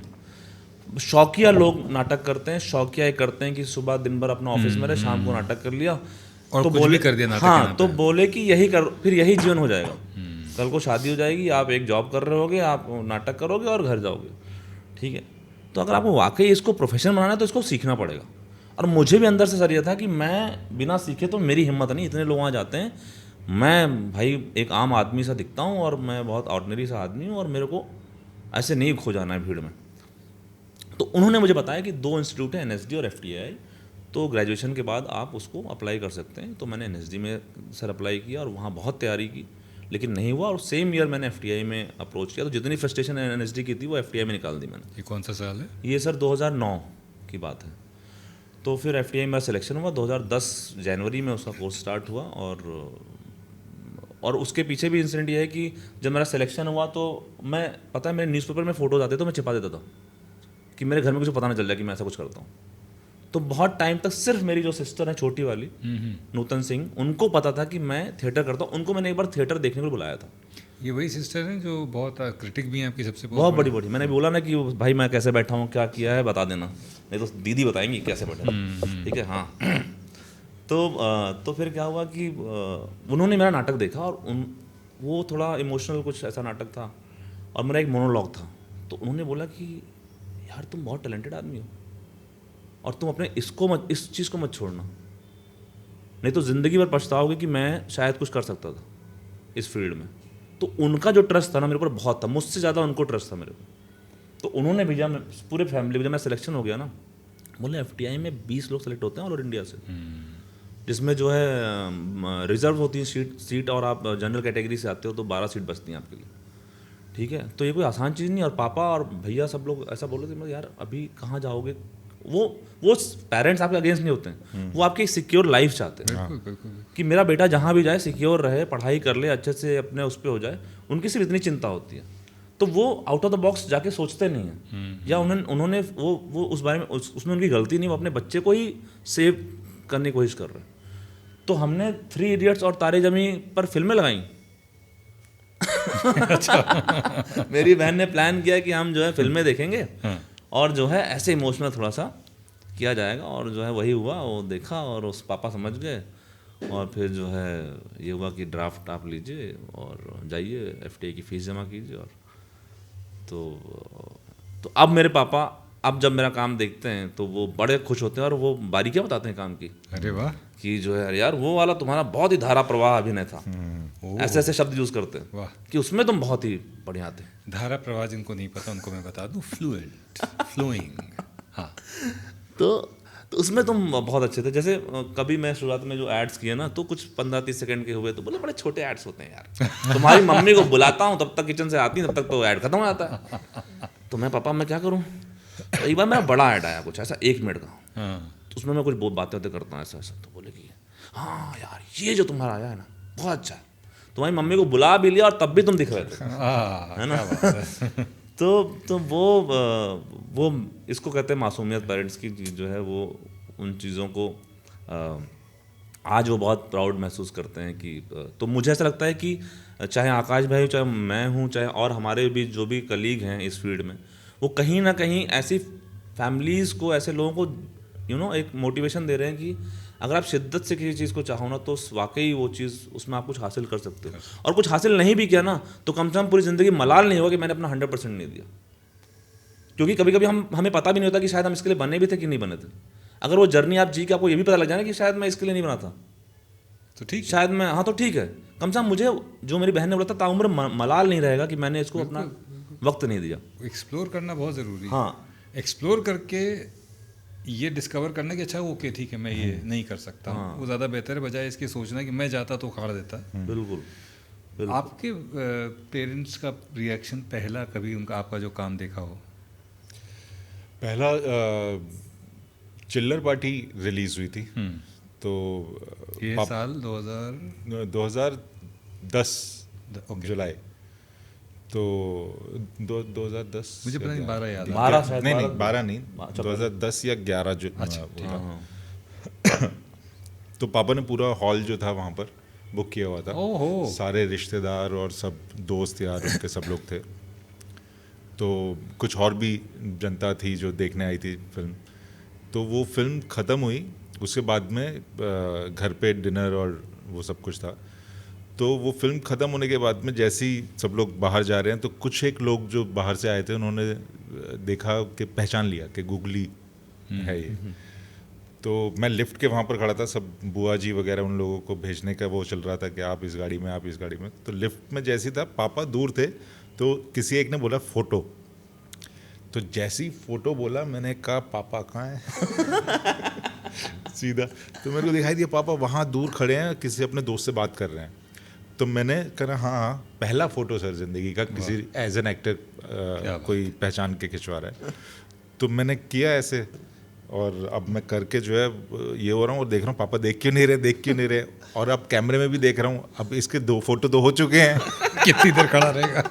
तो मैंने कहा कि यार मेरे बाल सही आ रहे हैं, इतने में जो है पापा ने वहाँ देखा और मैं सीधा कह रहा हूँ तो वहाँ उन्होंने वो देखी थी, एंड देन फिर उन्होंने बोला कि घर पे कि अब बहुत अच्छा किया, बहुत सारी चीज़ें, लेकिन अभी भी बहुत कुछ सीखना है, बहुत सारी कमज़ोरियाँ हैं अभी। वो क्रिटिक थे और वो सिर्फ यही देख पाए, डी-डे देख पाए थे, तब तक वो बीमार हो गए थे, लेकिन वो एक बहुत बड़े चमत्कार से बाहर आए थे। वो कोमा में थे और कोमा में डॉक्टर्स ने बोल दिया था कि 2 दिन से ज़्यादा भी नहीं है, आप उस पर लगाना पड़ेगा और या तो घर ले जाइए। तो हमारे ही रिश्तेदार का हॉस्पिटल था, तो मैंने कहा कि नहीं आप जो चल रहा है वही। तो 19 जुलाई को फिल्म रिलीज़ होनी थी, तो पापा ने फिर से प्लान किया हुआ था कि सब लोगों को बुलाएंगे और देखेंगे, लेकिन वो हालत वैसी नहीं थी। तो सर 2 दिन मैंने कहा कि आप वही दवाइयाँ जो हैं वो कंटिन्यू रखो। वो चलती रही और हम हाथ पकड़ के बैठते थे उनका, जो भी आईसीयू में जो भी फैमिली मेम्बर बैठता था। तो जिस दिन 19 जुलाई को फिल्म रिलीज़ हुई थी, उस दिन अचानक से उन्होंने आँख खोली और मैं बैठा हुआ था और बोले कि चाय बना दे। तो मैंने कहा उठ गए? कह रहे कि हाँ। मैंने कहा ज़्यादा बहुत देर तक सोए इस बार? तो कह रहे हाँ। तो उन्होंने बोला कि आज डेट क्या है? मैंने कहा आज 19 है। आज तो तेरी फिल्म रिलीज़ है। मैंने कहा हाँ। तो कह रहे तो चल। अब उनकी हाफ साइड पैरालाइज थी, तो मुझे कुछ नहीं सूझा। मैंने कहा कुछ नहीं। मैंने कहा अभी चलना है? कह रहे हाँ चल। मेरा छोटा भाई वहाँ से आ रहा है, मम्मी आ रही हैं, सब लोग भागते हुए आ रहे हैं। कुछ 200 मीटर की दूर पे पीवीआर था और डॉक्टर्स हमारे साथ में हैं और व्हील चेयर पे। मैंने गाड़ी में भी नहीं बोला कि गाड़ी में नहीं जाएंगे, व्हील चेयर पे ही चलेंगे। और व्हील चेयर पे जो आदमी 3 दिन से कोमा में था, वो आदमी मेरे साथ में, मैं पीछे हूँ और हम लोग लेके जा रहे हैं। बहुत सारी चीज़ें हुई। वहाँ पर पहुँचे सिनेमा हॉल पे, फिल्म स्टार्ट हुई। उनको पहले बता दिया गया था कि ऐसे ऐसे है। फिल्म स्टार्ट होती है और पहला गाना आता है ओ लाल मेरी रखी हो सदा। तो वो उन्होंने देखा और उन देख तो नहीं पा रहे थे वो, लेकिन मैं बोल रहा था कि मैं आ गया, तो वो करके हाँ वेरी गुड, एक हाथ से डांस भी किया। तो वो चमत्कार था मेरी ज़िंदगी, वो आखिरी था चिल्लर पार्टी और ये वो गाना देखते देखते। एंड देन फिर मैंने कभी चलते हैं, फिर 2 महीने 3 महीने और थे वो। तो लेकिन उस वक्त पे वो मेरे को ये बोल के गए थे हॉस्पिटल में कि अब तू संभाल सकता है, सब कुछ कर सकता है और तू कर सकता है। अब तेरा एक इंटरव्यू आया था मेरा, वो उन्होंने पढ़ा था, तो वो पेरेंट्स पापा का आखिरी वो था डी-डे। भूल गया मैं आगे क्या पूछना। पेरेंट्स का नहीं खैर कि क्या देखा था आपने? नहीं मतलब मैं अरे क्या हो गया। तो बट यही है, उनसे सारी चीज़ें मिली हैं सर, सब कुछ सीखना वीखना सब उनसे सीखा। और वो हिम्मत जो है वो एक चीज़ बोलते थे, डोंट वरी टेक हौसला टाइप। तो वो उस वक्त पे मैंने छोड़ दिया था सारी चीज़ें, जब वो चले गए थे तो हौसला जो था वो ख़त्म हो गया था और कुछ नहीं करना चाहता था मैं। और भगवान से भी लड़ाई कर ली थी कि मैं नहीं मानता। बट देन धीरे धीरे मतलब मैं दिल्ली में ही रहना शुरू कर दिया था, बॉम्बे छोड़ दिया था। और फिर धीरे धीरे समझ में आया कि नहीं, मेरे सामने मेरी ज़िंदगी में और लोग हैं, मेरी मम्मी है, मेरा छोटा भाई है, छोटी बहन है, तो ये लोग हैं, अभी क्यों हार माननी है। तो वहाँ पर ये हुआ फिर, लेकिन तब डिसाइड किया कि अभी मेरे को कास्टिंग छोड़नी है, मैं कास्टिंग नहीं करूँगा, क्योंकि मेरे लिए बहुत ज़्यादा मुझे बड़ा मज़ा आता है कास्टिंग में, लेकिन मैं जो है एक ही तरीके से बहना नहीं चाहता। मतलब वो रुका हुआ पानी जो है उसमें मच्छर पनपते हैं, तो पानी को हमेशा बहते रहना चाहिए। तो फिर मैंने कहा कि अभी मैं इसको एक छोड़ता हूँ एंड देन एक्टिंग पे ही वापस जो है फोकस करता हूँ। आपकी फिल्मोग्राफी बहुत ही कमाल की रही है, लेकिन एक सच ये भी है कि एक दुखद सच ये भी है कि वो रिकग्निशन जो मिलनी चाहिए वो नहीं आई है अभी तक। ये कभी, और ऐसा नहीं है कि आपको काम नहीं है या रिकग्निशन नहीं है, I am saying you are here in terms of your talent and performance, और उस वो मकाम नहीं इंडस्ट्री ने दिया है। कभी इस बात का गुस्सा आता है, दुख और अफसोस नहीं आता? अब नहीं आता। बीच में शायद कभी जब शुरुआत थी तब कुछ चीज़ें हुई होंगी, हाँ, और चिल्लर पार्टी, बट लेकिन लोग तरसते हैं किस तरह का कुछ मिल जाए। हाँ, लेकिन फिर ये लगता है कि अच्छे काम आ रहे हैं, लेकिन ना उसके बीच में अगर एक गैप आता है तो उसके बाद में आपके पास में कुछ ऐसी चीज़ आ जाती है जो आपको फिर से एक हौसला दे देती है, यू नो। और लोग जो है वो थोड़ी सा साथ देते हैं कि यार नहीं अच्छा था, ये था, वो था। तो वो गुस्सा नहीं, अब ये हो गया कि अपना मैं खुद जो है लिख रहा हूँ, तो मेरे को खुद कुछ कहना है, तो वो मेरा दिमाग वहाँ पर भी चल रहा है, एनर्जी उस तरफ, एनर्जी वहाँ पर, हाँ मतलब कहीं एक वही जो पानी का बहाव जो है ना वो चलते रहना। तो एक्टिंग अपनी मर्जी की अब हो गई है कि खुद का सेलेक्ट करके करना है, कुछ अच्छा नहीं करना, नहीं अच्छा लग रहा तो नहीं करना है। तो गुस्सा अब नहीं है, अब जो है एक बैलेंस वो हो गया, अब खुश हूँ, तो अब वो है सबसे इम्पोर्टेंट वही है। Eventually it's about how you क्योंकि जब तक आपका दिमाग भागता रहता है ना कि साला ये नहीं हुआ, वो नहीं हुआ, उसमें उसने उसको ले लिया, या ये क्यों नहीं हुआ, कुछ हो क्यों नहीं रहा है, तो आप उसी में फंसे रहते हो। जब आप किसी और चीज़ में अपना दिमाग लगाते हो, उसी प्रोसेस में, फिल्म मेकिंग में ही, तो होता ज़रूर है। इससे एक मुझे बात याद आई, रिकग्निशन वाली बात से। तो मैंने एक फिल्म देखी थी बेहूपुरी की, शायद वो डिप्लोमा फिल्म थी, तो उसमें एक लाइन है कि वो फनकार ही क्या जिसे आवाम की मुहर की ज़रूरत पड़े। वाह। तो मुझे ऐसा लगता है जो आर्टिस्ट होता है ना, तो वो शायद हम सबको अच्छा लगता है अप्रिसिएशन और विजिबिलिटी और चीज़ें, लेकिन जो आर्टिस्ट होता है ना, वो शायद अपने काम में इतना उलझा हुआ होता है, चीज़ों में इतना उलझा होता है ना, कि उससे खुशी ढूंढने की कोशिश करता है, काम में खुशी ढूंढने की कोशिश करता है कि वो अपने मन का कर पा रहा है कि नहीं कर पा रहा। तो मुझे ऐसा लगता है कि रिकग्निशन तो सेकेंडरी है, बट काम जो आप कर रहे हैं वो किस तरह कर रहे हैं, वो आपको जिंदा रखता है, वो जिंदा रखता है। और दूसरों का काम, इतने बहुत अच्छे एक्टर्स को देख के भी बहुत इंस्पिरेशन मिलती है। और आज के टाइम में तो क्या गजब एक्टर्स हैं हमारी इंडस्ट्री में आ रहे हैं। चिल्लर पार्टी 2010 में हुई, बॉम्बे आना 2008 में हुआ। 8 में तो ये 2 साल थे ये कैसे थे? कास्टिंग कास्टिंग चल रही हाँ मतलब ये चल रहा था आपका रॉकस्टार की कास्टिंग चल रही थी, गैंग्स ऑफ वासेपुर की कास्टिंग चल रही थी और फोर्स की कास्टिंग चल रही थी। तो इतनी भयानक गैंग्स ऑफ वासेपुर की कास्टिंग तो मतलब बहुत ही अलग था।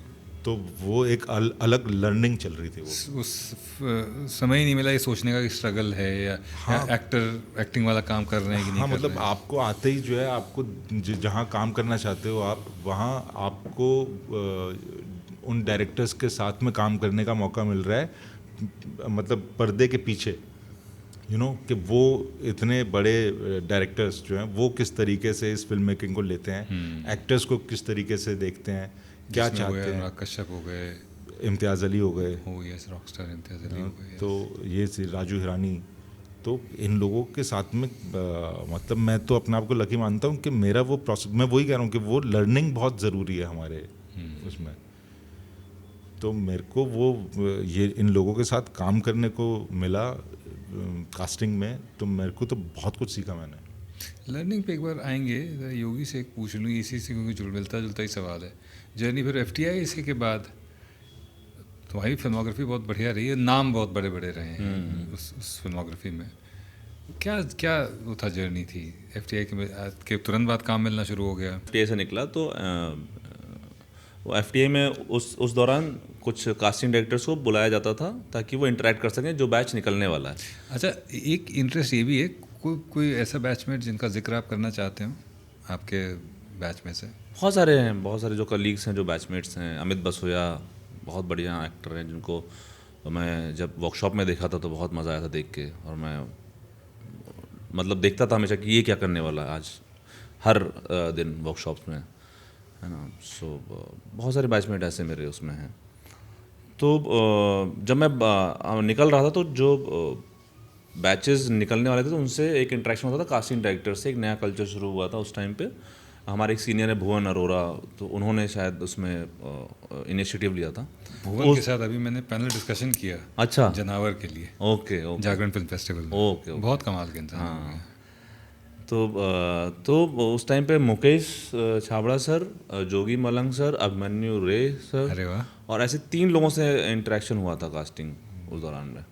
तो उसी दौरान मैंने हम सब ने बैच ने पूरा वो पंकज त्रिपाठी सर का ऑडिशन भी देखा था, गैंग्स वाला। बहुत ही बढ़िया ऑडिशन था, बहुत ही बढ़िया। तो प्रोसेस बता रहे थे कैसे ऑडिशन करते हैं, क्या हम देखते हैं एक्टरों के बीच में। तो उसका वो डिटेल बताना हम लोग के लिए बहुत हेल्पफुल था कि कैसे क्या होता है। फिर वहाँ हमारी भी कुछ सीन वर्क्स हुए थे, तो जोगी सर को मेरा सीन वर्क बहुत पसंद आया था। जब मैं निकला था तो एक फिल्म थी बनाना के लिए मुझे एक रोल के लिए शॉर्टलिस्ट किया गया था। जो मैं ही कास्टिंग डायरेक्टर था उसमें। हाँ, अरे आकाश भाई नहीं, उस टाइम में मेरे को जोगी सर ने कुछ ऑडिशन किया था। हाँ, उसके बाद हमने की, मैंने की थी। हाँ, तो उसमें जिसका नाम बदल गया था फिर। अच्छा, तो उसमें एक रोल था, उसके लिए शॉर्टलिस्ट हुआ था मैं। फिर वो फिल्म नहीं हो पाई, मतलब किसी और ने किया। तो नहीं नहीं, तो वो फिल्म नहीं हो पाई। पहचान गए हो? नहीं, वो फिल्म नहीं हो पाई, जो मेरा इंटरेक्शन था जो भी था। तो फिर NH10 फिल्म के लिए मैंने ऑडिशन दिया। अनुष्का शर्मा? हाँ, अनुष्का शर्मा की। तो पहले अनुष्का शर्मा इसमें नहीं थी NH10 में। अच्छा, हाँ। तो जब हमने ऑडिशन दिया था तो कोई और एक्ट्रेस थी, कोई और एक्टर थे। तो उस दौरान में मेरी मुलाकात जोगी जी से हुई थी। तो फिर वो फिल्म 1 साल आगे बढ़ गई। तो वो तो फिर एक्टर चेंज हो गए उसमें। और जब मैं वो दिन भी क्या दिन थे जो साजिद अली की जो फिल्म बनाई थी अभी, रोहित श्राफ और आदर्श गौरव, संजना सांगी। तो वो वाली फिल्म बाद में बहुत रिलीज हुई। तो उसमें एज कम हो गई थी फिर, जब मैं इंडिपेंडेंट कास्टिंग डायरेक्टर था उस फिल्म का, तब की बात। अच्छा, तो फिर NH10 हुई सर। NH10 जब मैंने की तो छोटा सा पार्ट था वो फिल्म, बट ये फिल्म बहुत अच्छी थी। नवदीप सर से बहुत, मतलब हम लोग नवदीप सिंह के बारे में, मतलब उनकी फिल्मों के बारे में पढ़ाया जाता था हमें। उनकी जो फिल्म है मनोरमा 6 फीट अंडर, तो एज एन स्टूडेंट हमने उसके बारे में बहुत पढ़ा था, बहुत जाना था। और बहुत ही कमाल के डायरेक्टर हैं, बहुत ही कमाल की फिल्म भी थी मनोरमा, बहुत ही बढ़िया जो है वो डायरेक्टर हैं। तो उनके साथ करने का मौका मिला, तो पहला एक्सपीरियंस बहुत अच्छा रहा। उसके बाद फिर मैंने एक फिल्म की ट्रैप्ड, उसमें विक्रम सर के साथ, विक्रम मोटवानी सर के साथ करने का मौका मिला। राजकुमार भाई सीनियर थे, वो तो बहुत ही बढ़िया आदमी है। तो उनके साथ काम करने का मौका मिला। फिर एक फिल्म की फिर मैं नाटक बहुत करने लगा था।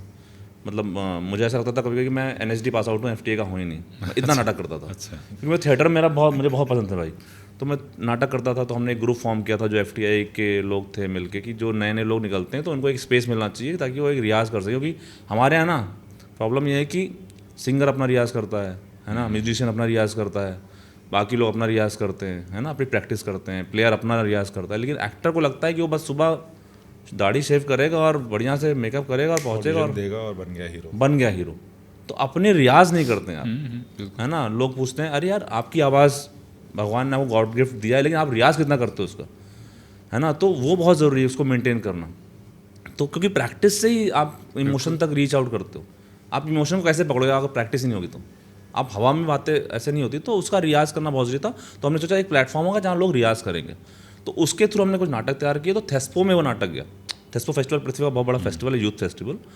तो वहाँ से मुझे बहुत बड़ा मतलब एक अपॉर्चुनिटी मिली जहाँ मुझे रिकग्निशन मिला। एक प्ले था हमारा नॉर्मल, और वो प्ले के लिए मुझे बेस्ट एक्टर मिला था। प्ले का नाम ही था नॉर्मल। अच्छा। उस प्ले का नाम था नॉर्मल, और उसके राइटर है एंथनी नील्सन।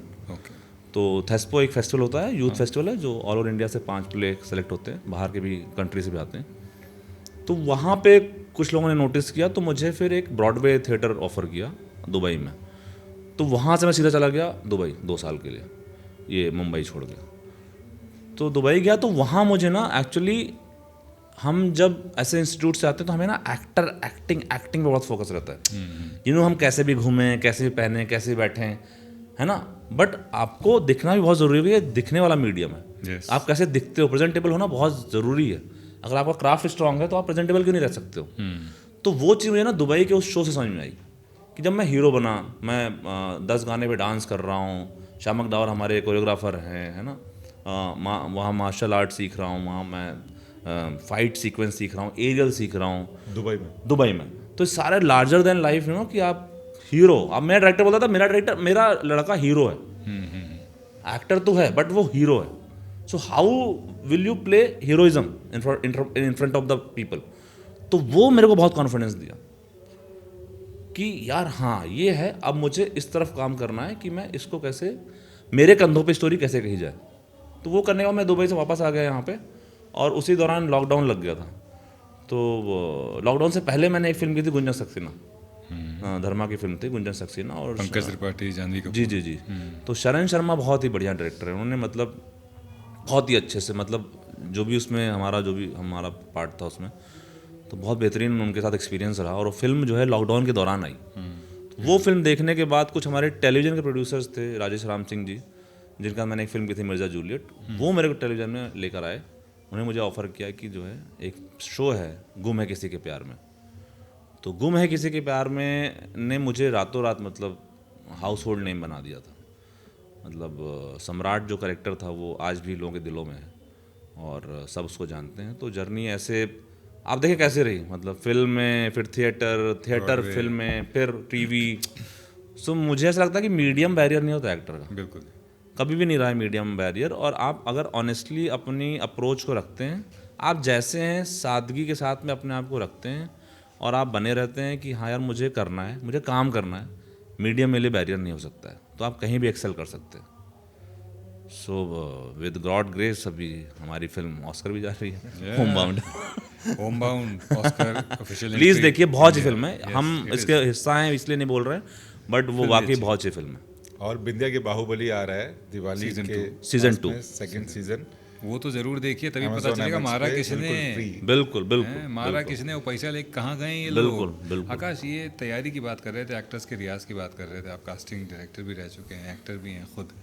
आप क्या एडवाइस देना चाहेंगे जो अपकमिंग एक्टर्स हैं, जो शॉर्टकट ढूंढ रहे हैं, जो जैसे आपने बताया जो फॉलोअर्स ढूंढ रहे हैं, नंबर्स ढूंढ रहे हैं कि नंबर्स मिल जाएंगे फिर हम एक्टिंग करेंगे। वही है प्रैक्टिस। वो प्रैक्टिस करनी बहुत ज़रूरी है, क्योंकि आपको सिर्फ ऑडिशन दे के आज आपके पास में ऑडिशन आया है, उसके एक हफ्ते बाद आपके पास एक ऑडिशन आया है, फिर तो आपका इसके बीच में जो टाइम है उस वक्त पे आपको अपने इस क्राफ्ट पे काम करना ही पड़ेगा। बेसिक क्या चीज़ें हो सकती हैं काम करने के लिए? अगर मुझे दिन का 30 मिनट रियाज करना है तो क्या क्या रियाज हो सकता है?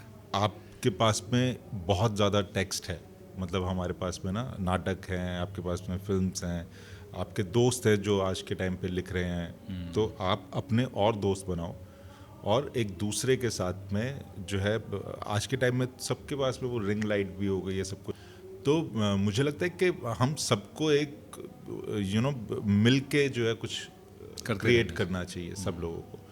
तो आप अपने दोस्तों को बुलाओ, अपना एक सीन रिकॉर्ड करो कहीं पर, एक ऐसा सीन जिसको देखने में मज़ा भी आए, मज़ा इन द सेंस कि अगर कोई डायरेक्टर के पास में आप सीधा भेज रहे हो या किसी कास्टिंग डायरेक्टर को भेज रहे हो, तो वो सिर्फ किसी फिल्म का डायलॉग ना हो, बल्कि आप प्रॉपर, आपके पास में एक फिल्म मेकिंग का वो चीज़ हो चुकी है जिसमें आप क्रिएट कर सकते हो। आप इतनी अच्छी अच्छी बड़ी बड़ी रील्स बना रहे हो, तो आप क्यों नहीं एक ऐसा सीन जो है वो आप मिलके कोई डायरेक्ट करे, कोई उसमें एक्ट करे, वो मिलके काम करे।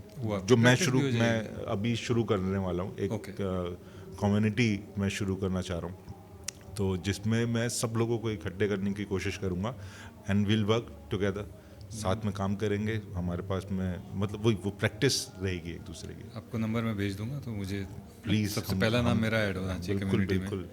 क्योंकि रियाज कई बार छूट जाता है। हाँ, और हम सब लोगों का, चाहे उसमें सिर्फ मैं ही नहीं, मतलब एक्टर्स ही नहीं, उसमें राइटर्स भी होते हैं, उनकी भी अपनी एक प्रैक्टिस है, डीओपी हैं, डायरेक्टर्स हैं, सब लोगों के पास में आज के टाइम में बहुत कम काम चल रहा है, जो सब बोलते भी हैं और हम देख भी रहे हैं। तो अब खाली बैठ के क्या करना है, आप करो ना, आप कुछ क्रिएट, उस तरीके का क्रिएट करो। और एक और सवाल एक्टर्स से जुड़ा हुआ है। एक्टर्स बहुत लोग डिपेंडेंट है कि नहीं मैं एक्टिंग ही करूँगा, कितना ज़रूरी है, क्योंकि इतने फील्ड इतने साल से रहे हैं आप, इनसिक्योरिटीज़ देखी हैं, कि कुछ एक पैरेलली भले ही जुड़ा हुआ है, इसी से जुड़ा हुआ कुछ करते रहें आप। बहुत ज़रूरी है सर, बहुत ज़रूरी है, क्योंकि आपको एक्टिंग में सिर्फ ये सोच के कि मैं सिर्फ यही करूँगा, तो अगर आप अच्छे उस वाले वैसे घर से हैं कि आपको पैसों की कोई दिक्कत ही नहीं है और बॉम्बे में आपको किराया नहीं देना या आपको सब्जियां नहीं खरीदनी और सब कुछ नहीं करना, तो एक बात अलग है। बट अगर आपको पैसा देना है यहाँ रहने के लिए, तो आपको पैसा कमाना भी पड़ेगा। तो आप इसी फील्ड में रहते हुए जो है, आपके पास में बहुत सारी चीज़ें होती हैं। आप कास्टिंग मेरे को बहुत अच्छा लगा था, क्योंकि मेरी उसमें खुद की प्रैक्टिस होती थी, मैं खुद को एक्ट करता था, पैसे भी मिलते थे और रोल भी मिले, ऐसा नहीं कि वो नहीं हुआ। तो चिल्लर पार्टी जो है, मैं को एक्ट कर रहा होता था हर एक्टर के साथ में, तभी विकास सर ने और नितेश सर ने मेरे को वो दिया। तो ये चीज़ें भी होती हैं, तो आपको कुछ ना कुछ तो करना ही पड़ेगा।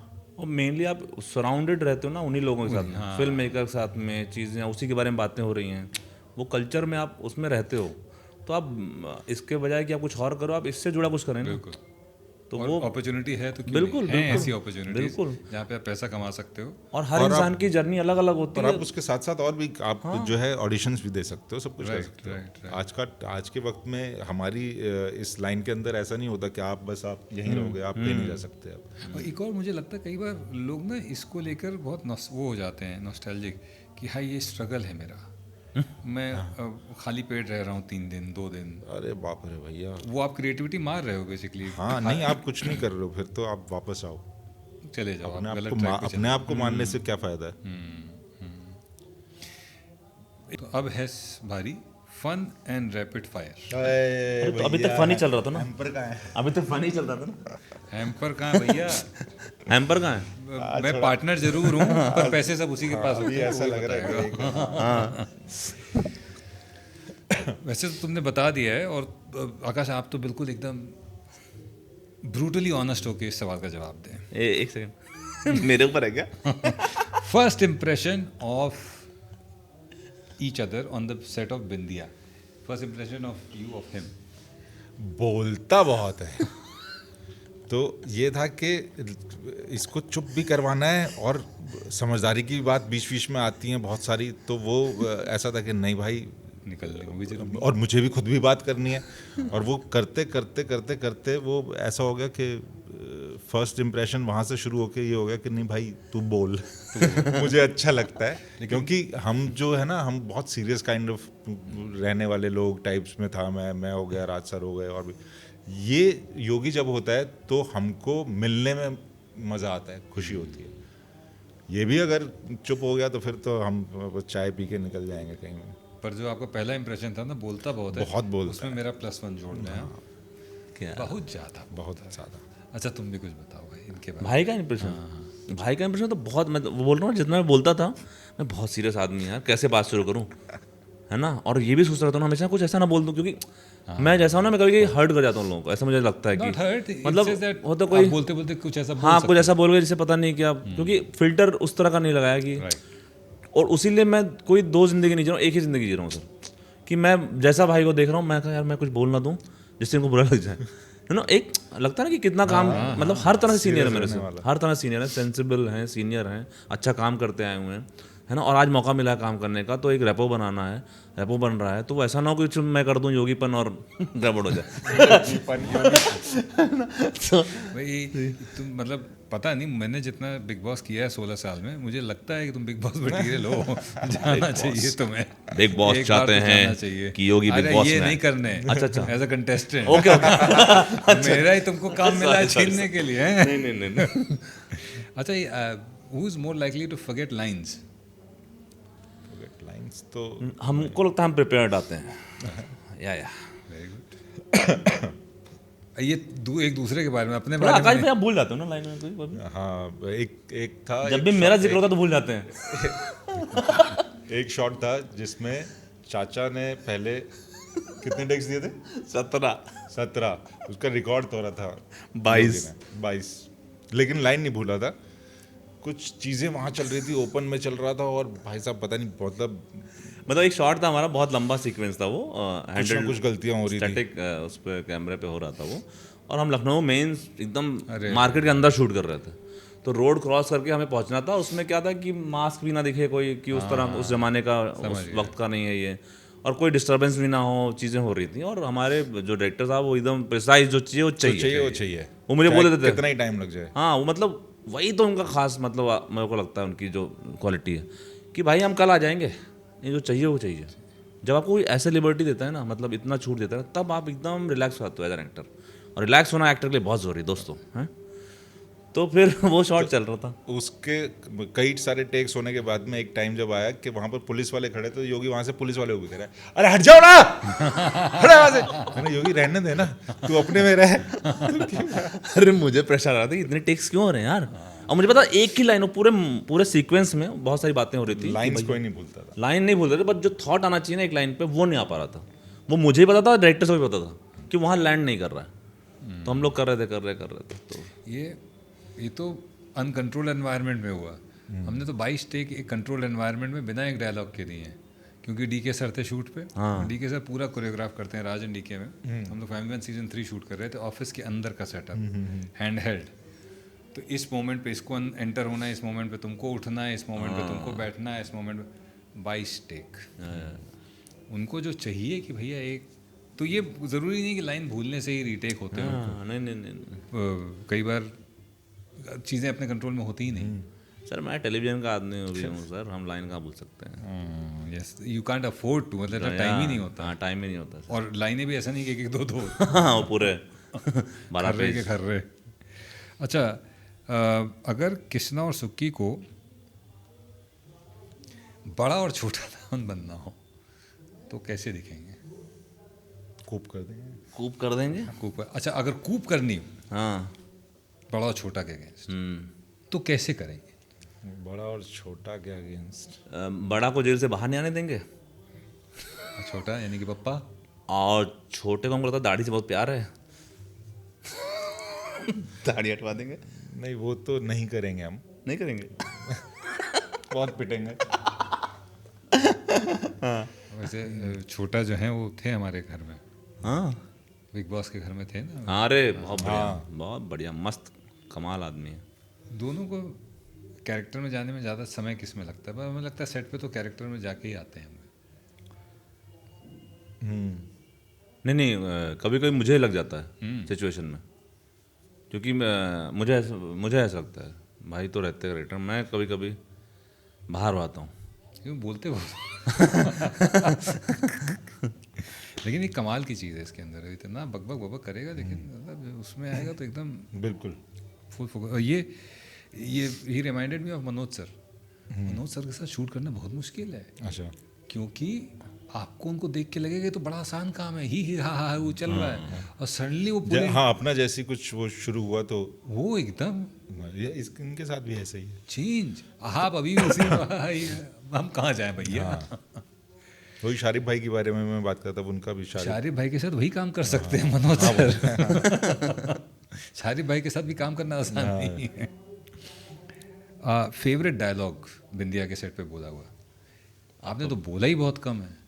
बट फिर भी कोई तो फेवरेट होगा आपका, बोलिए ना। तू शुरू कर पहले। मेरा तो वही स्विमिंग पूल वाला मेरे को लगता है कि भैया बहुत चूतिया ज़िंदगी हो गया हमारा, बड़ा थप्पड़ मारता है, पापा थप्पड़ मारता है, छोटा थप्पड़ मारता है, यहाँ तक कि अजीब थप्पड़ मार देती है। I M fucked sensor. मुझे लगता है कि मेरे को वही अच्छा लगता था कि हम जब वो गैंगस्टर वाली बात करता है, यू नो, कि हम एक्स को ऑर्डर देंगे, जैसे कि सुट्टा मौसी वाई को ऑर्डर देगी, वाई जेड को, और जेड ए को, और फिर बी जाके गोली चलाएगा। तो बोलते हैं और बी से गोली छूट गई तो सी मार देगा। उसके बाद है सी बीप। ये साला यहाँ क्या हो चल रहा है। अच्छा, अगर एक्टर नहीं होते तो क्या कास्टिंग कर रहे होते या कुछ और ही कर रहे होते? फिल्म मेकिंग में ही फिल्म मेकिंग में होते। डिफेंस में शायद होता सर। अच्छा, क्योंकि मुझे फेमस होना था, तो मुझे लगता था कि मैं मर जाऊंगा तो मेरे नाम की रोड बनेगी। अरे how sweet, actually very sweet. So वही कोई एक ऐसा खाना, guilty food, guilty pleasure with one food item, कोई ऐसा, जैसे मेरा समोसा है, मैंने पी लिया, मेरी आवाज़ चली गई। I think chole bhature. Sir, मेरा रात को वॉफल खाने का बड़ा मन करता है। वाह, क्या बात है। कोई ड्रीम डायरेक्टर? ड्रीम डायरेक्टर करना, काम करना है कि नहीं इसके साथ? ड्रीम डायरेक्टर सभी, वैसे तो सभी के साथ ही करना है, हम क्यों किसी को वो सिंगल आउट करें। हाँ, सही बात है। लेकिन मुझे लगता है श्रीराम राघवन सर के साथ में मैं क्या बात। चाहूँगा। जैसे मुझे कभी मन है अनुराग कश्यप के साथ काम करने का मौका मिले। मुझे बड़ा वो एक्साइट करता है चीज़ें कि कुछ भी लिखा नहीं है, कुछ नहीं जो है वो वहाँ करना है, वहाँ पर होगा। ये मुझे बड़ा एक्साइट करता है। मैं नीरज पांडे सर के साथ काम कर रहा था, तो इतनी डांट खाई है मैंने। उनका अगर बाएं हाथ से टेलीफोन उठाना है तो आपको बाएं हाथ से ही उठाना है, और फिर इतने कदम चलना है। और मैं आधी चीज़ें हम भूल जाते थे कि इस पॉइंट पे हमें चलना है। सबका अपना स्टाइल है। हाँ, तुम्हारा ना सर, मुझे तो लगता है मैं करण जौहर सर मुझे डायरेक्ट करें ना, तो मैं सोचता हूँ कि कैसा मैं करूँगा। क्या बात, मतलब यू नो वो फेरी टेल जो वर्ड दिखाते हैं ना, वहाँ मैं कैसे फिटाऊंगा। चलो, प्रोडक्शन में तो काम कर ही लिया, अब डायरेक्शन में भी कर ही लिया। अब तो भैया, हाँ, one line message for audience to watch Bindiya के बाहुबली 2, जिसने वन देखा है, जिसने वन नहीं देखा है, उसको किस तरह से आप कहेंगे कि भैया देख लो? बिंदिया के बाहुबली बहुत ही बेहतरीन एक वेब शो है। कहाँ पर? ये है अमेज़ॉन MX प्लेयर पर, आप बिल्कुल फ्री में देख सकते हैं। और सीज़न 1 आ चुका है, सीज़न 2 आने वाला है, दिवाली के आसपास आने वाला है। और मुझे ऐसा लगता है कि इतने दिग्गज कलाकार और इतनी नुआंस्ड परफॉर्मेंसेस मुझे नहीं लगता है कि किसी हाल फिलहाल की सीरीज़ में आई है। तो तसल्ली से उसको देखिए, और एक बार नहीं 2 बार देखिए, तो आपको समझ में आएगी कि हो क्या रहा है। और ऐसे दिग्गज कलाकार देखने के लिए बहुत कम मिलते हैं एक साथ में, और हम लोगों को काम करके वहाँ पर इतना मज़ा आया। और यू नो, अभी सीज़न 1 में तो आपने वही चीज़ जो रणवीर सर और सुशांत सर बोलते हैं कि अभी तो पत्ते खुले हैं। बिल्कुल, यू नो, अभी जो है अब पत्ते क्या करेंगे, किसके हाथ में क्या आएगा, वो सीज़न 2 है, और फुल ऑन एक्शन है। वाह, ये स्लो Full पॉइजन on है, action धीरे धीरे मारेगा आपको। स्लो पॉइजन नहीं, मारेगा नहीं है। मुझे लगता है एक ऐसा खाना है जो धीरे धीरे आपकी ज़बान पे चढ़ने लगता है, जिसका स्वाद है। पहला एपिसोड थोड़ा सा आप अगर बैठे, हम बिंदिया से हैं ना, तो हमारी मरने मारने की बात करते हैं। मरने मारने की बात करते हैं, क्या बात। तो बिल्कुल डरिएगा मत। लेकिन हाँ, अगर नहीं देखेंगे शो तो पता नहीं इन दोनों का, इन दोनों में से ये आदमी जो है, कृष्णा तो फिर भी मुझे थोड़ा सा लगते हैं कि सेटल्ड हैं, थोड़ा सा एक ग्रेविटी है उनके अंदर। आगे हम ही लोग राज करेंगे बिंदिया पे। देख, ये कूप कर देगा, ये योगी कूप कर सकता है, आपके खिलाफ भी कर सकता है, इसलिए कूप ना करे या विद्रोह ना, बगावत के बिगुल ना बजाए। आप जाइए और बिंदिया के बाहुबली देख लीजिए अगर सीज़न 1 नहीं देखा है। और ये पर्सनल रिकमेंडेशन भी है क्योंकि मैंने देखा है, बहुत कमाल का शो बना। Amazon MX पे है और बिल्कुल फ्री है। बिल्कुल फ्री है, थोड़े से एड्स भी देखने को मिल जाते हैं, आपको पता चलता है कौन से प्रोडक्ट्स मार्केट में हैं कौन से नहीं है। मुझे एड्स बहुत पसंद आते हैं, पता है। मुझे भी बहुत पसंद आता है। तो आप लोग ज़रूर देखें और ये पॉडकास्ट देखिएगा ज़रूर, क्योंकि एक अभिनेता किन चीज़ों से गुज़रता है उसके बारे में, उसके स्ट्रगल्स, उसकी ज़िंदगी की परेशानियाँ और उसकी छोटी छोटी खुशियाँ, वो आपको ज़रूर पता चलेंगी। तो वो सब कुछ शेयर करने के लिए हमसे बहुत बहुत धन्यवाद है। बिंदिया के बाहुबली 2 के लिए आप लोगों को बहुत बहुत शुभकामनाएं। Thank you so much. Bindiya के बाहुबली के लिए 1 के लिए बधाई। थैंक यू सो हमसे संवाद करने के लिए बहुत बहुत धन्यवाद। बहुत अच्छा लगा। Thank you. बहुत अच्छा लगा सच में। मैं तो तहे दिल से आपको शुक्रिया करना चाहता हूँ, क्योंकि आप मतलब जिस तरीके से होता है ना कि फिल्म स्टार्स की हम लोग बात करते हैं, अपने स्टार्स, उनको देखा, इनको देखा, हमने आपकी आवाज़ सुनी है, अरे जो आज उससे रूबरू होकर बड़ा मज़ा आया। थैंक यू, उस थैंक यू। आवाज़ के साथ में भी आपके साथ। सेम हियर सर, बहुत मज़ा आया सच बोलना तुम। और ये मंच देने के लिए हमें थैंक यू सो मच। और दूसरी बात ये कि किसी को मैंने कुछ ऐसा बोल दिया हो तो सॉरी यार। चलो चल